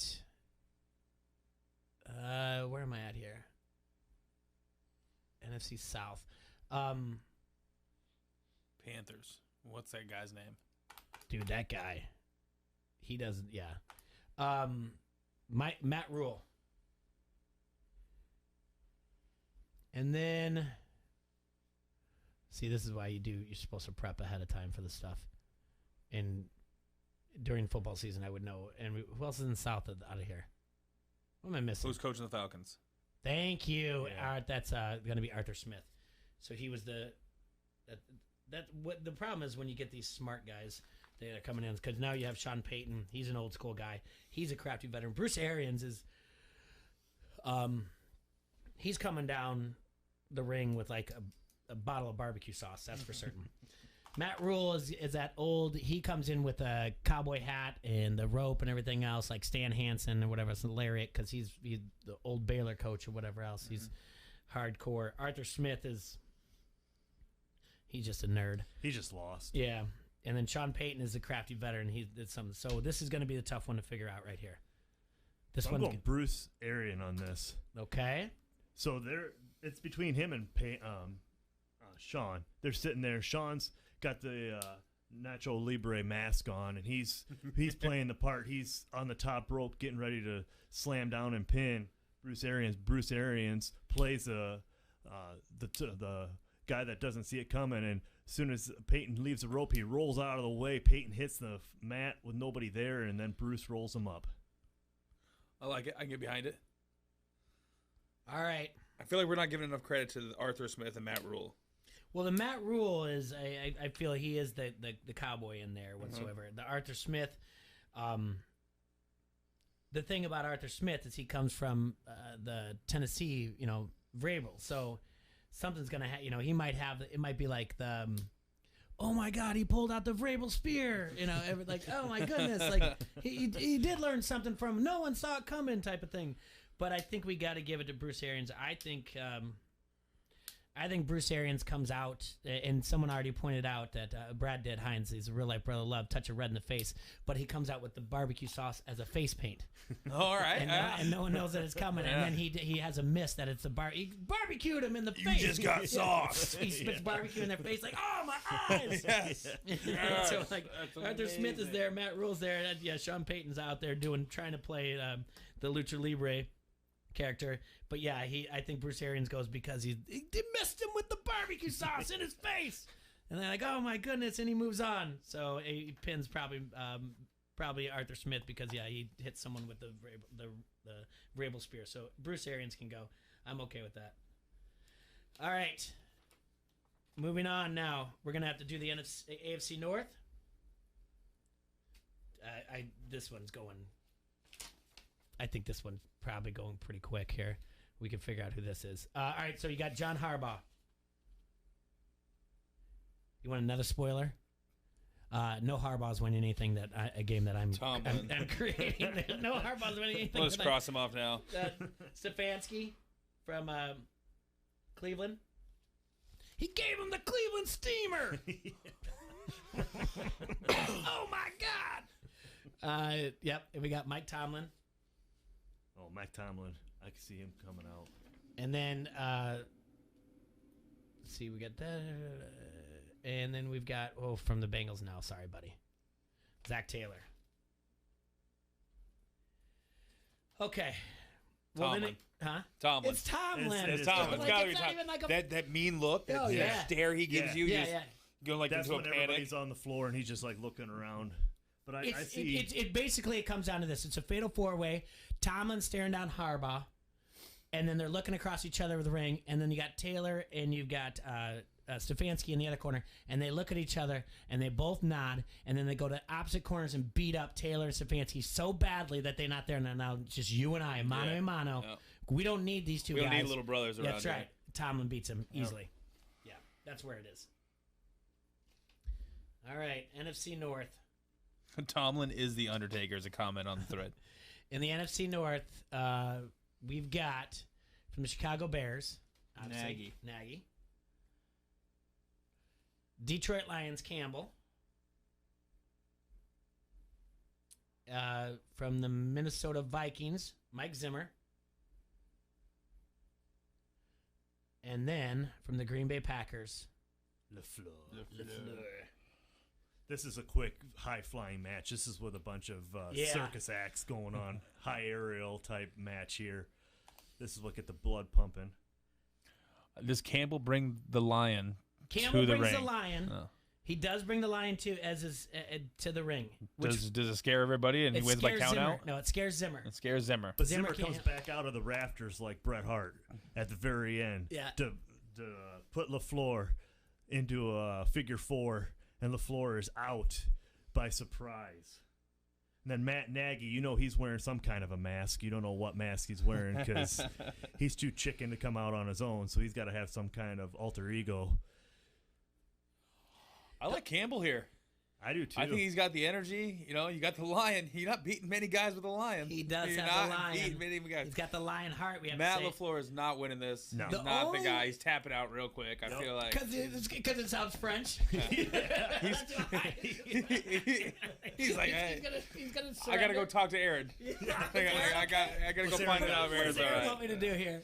Is Rodgers in the crowd on this one? Just shaking his No, head. no, definitely not. He's not there for his team. Originally, I was just gonna go LaFleur just to have the hated French thing, but I like that he gives up right away. And I feel like Campbell was like a little upset victory, Sure. for the Lions. He did it for the city of Detroit. Yeah, They yeah. need this. By the way, Campbell's going far now. By the Yeah, way, yeah. Detroit needs this. Campbell's gonna win the NFC North fight. All right, and then we have the AFC West. You just can't match that intensity. No. All right. Okay. Andy Reid. So it's like having King Kong Bundy in the fight. He's gonna ask That's for the. exactly what He's I'm gonna thought ask of. for the 5 King count. Kong Bundy. Yeah. God, Vic Fangio. That's not happening. Yeah, he's gonna die. In There's this match. there's something wrong there. Like. You got Chucky. Yeah. Oh yeah. Ooh, that's. Yeah. Unfortunately. There's something to do with like there's a old person disabilities act that's going to happen here with with Vic Fangio. I worry about this. And then we've got AARP is sponsoring this match. Yeah. And then you've got the Chargers. Brandon Staley. Staley's the only one that's not over 50. Yeah. So we're not gonna have a heart attack. Yeah. Just walking down the ramp. Yeah, this one's not going to.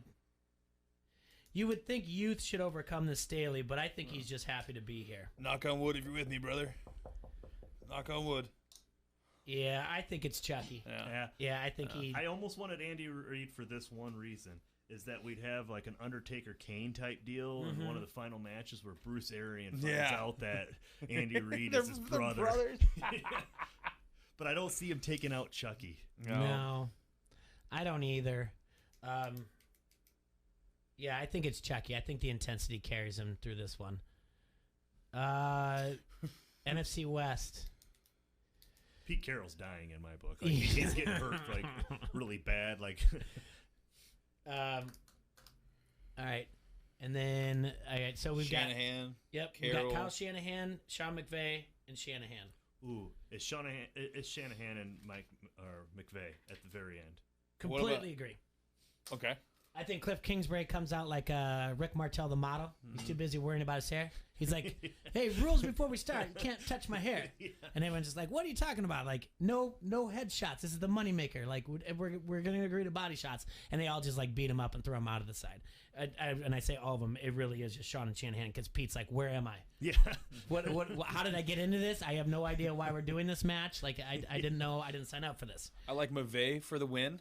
Okay. So it's Shanahan and McVay, the only two left. The referee gets knocked out of the ring. All of a sudden, here comes Shanahan's dad. Yeah.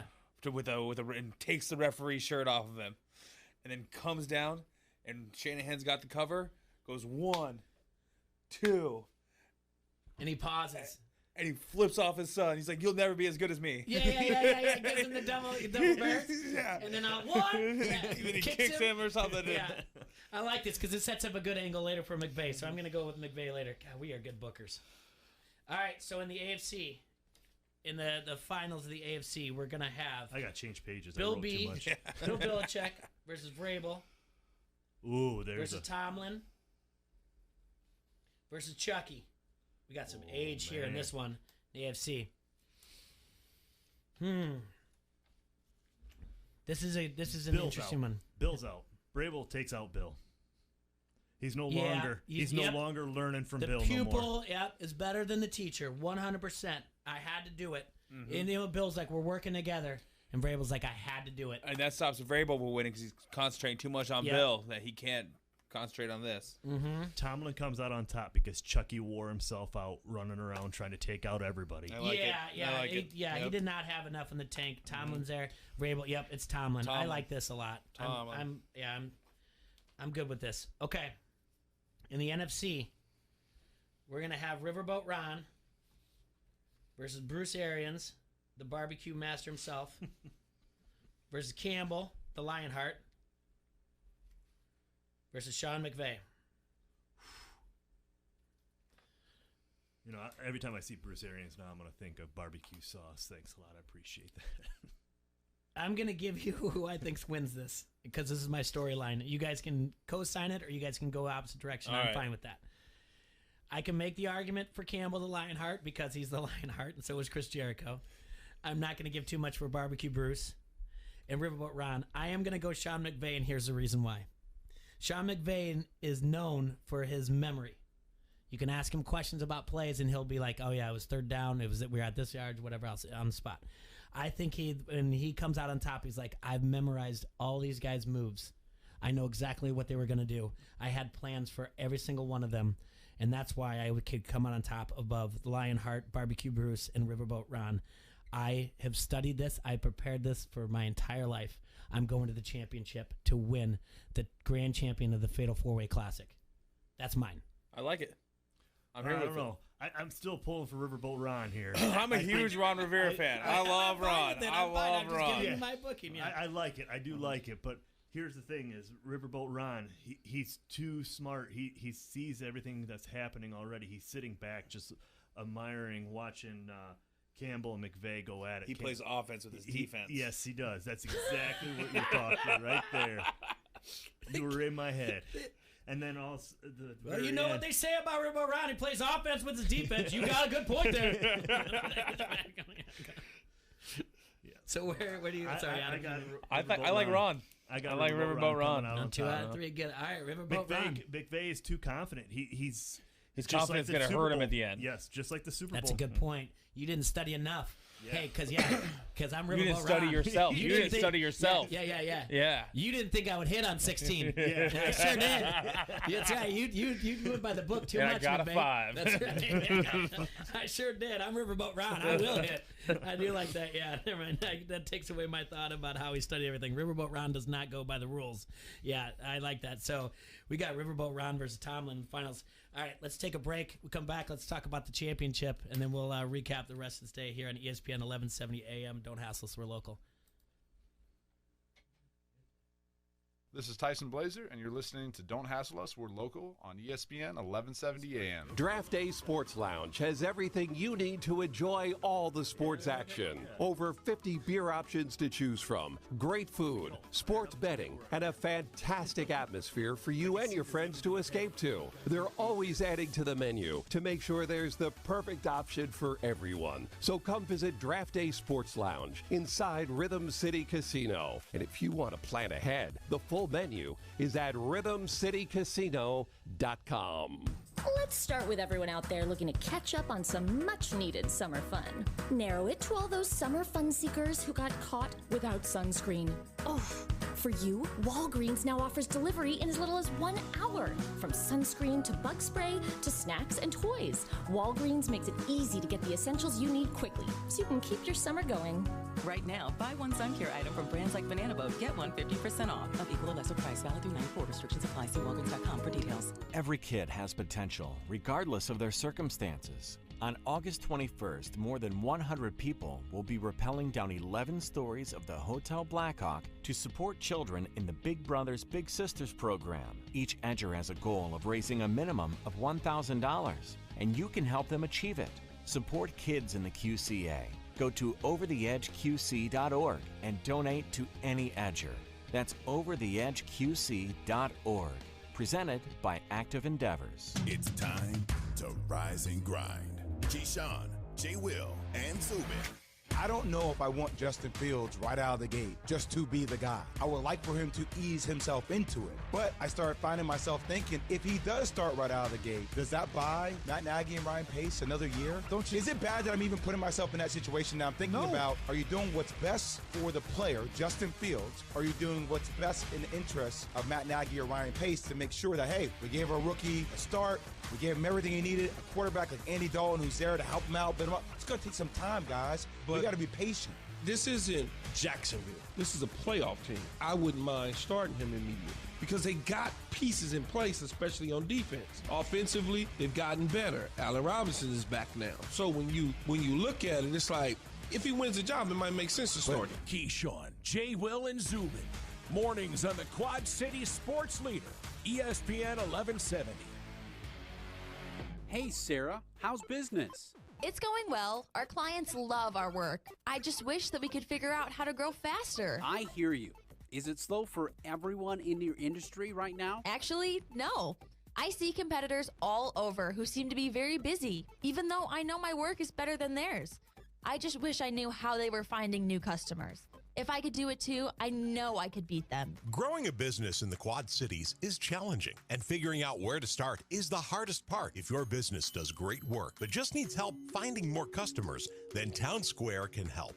Go to mylocalcustomers.com for a free competitive analysis that'll show you how the most successful businesses in the Quad Cities grow and how you can do it too. These strategies are simple, and we can show you how to apply them to your business. Be one of the first businesses to sign up, and you'll receive $500 in free advertising on this radio station. Visit mylocalcustomers.com. That's mylocalcustomers.com.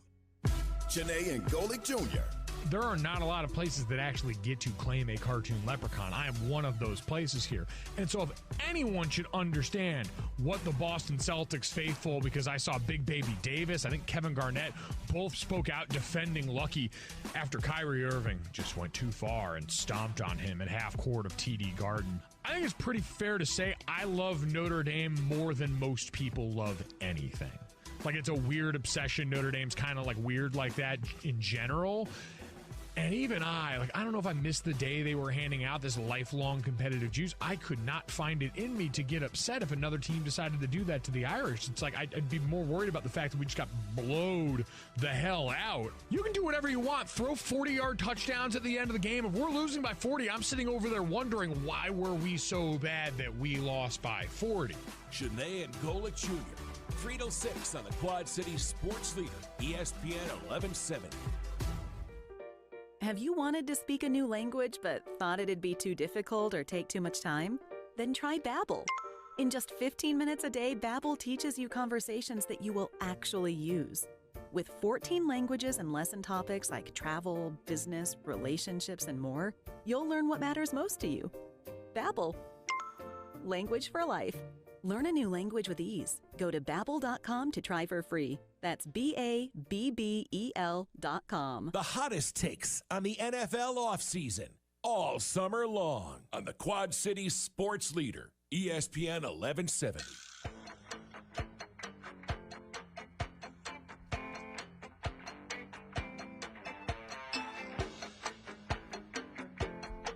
Yo, welcome back to a Don't Hassle Us, We're Local here on ESPN 1170 AM. In case you missed it, which I doubt you did, we did our fatal four-way of all the coaches in the NFL, starting with the AFC East, the NFC East, went through the AFC championships, and then the NFC, and now we've got a final. So just to recap, in the AFC East, Bill Belichick bested Sean McD, Brian Flores, Robert Saleh. In the AFC South, Mike Vrabel came out of there over David Culley, Frank Reich, and Urban Meyer. Urban Meyer got hit by a chair by Tim Tebow. It's going to cause a completely rivalry that's going to be coming up later on. Just pay attention to Raw on Monday nights. Mike Tomlin easily won AFC North. In the AFC West, Chucky took out old man Vic Fangio, Andy Reid, and Staley. In the NFC East, Riverboat Ron got past Joe Judge, Mike McCarthy and Nick Sirianni. In the NFC South, Bruce Arians, Barbecue Bruce, beat Sean Payton, Matt Rule, and Arthur Smith. In the NFC North, the Lionheart, Campbell came through over Zimmer, LaFleur, and Nagy. And in the West, Sean McVay won that Fatal 4-Way. So we had in the finals of the Fatal 4-Way, it was Bill Belichick, Mike Vrabel, Tomlin, and Chucky. Easily, Tomlin came through there on that. It was too busy that they were... Bill Belichick was just gassed out Chucky as well, and Vrabel took out Bill Belichick right away. Chucky was gassed out, and then Tomlin beat Vrabel to go to the finals. Riverboat Ron, Sean McVay thought he had his number, but Riverboat Ron said, they call me Riverboat Ron for a reason. You do not know what I'm going to do next, and he's in the finals now. So it's Mike Tomlin versus Riverboat Ron. This is awesome. All right. So I was studying this pretty hard during Sure. the break. So this is what I've got. Okay. So Tomlin, odds favorite. Everybody's been talking about him all week. He's going to win. This is his time to shine. This is him going to, do what he's been told that he's going to do for years, and he's finally going to come through.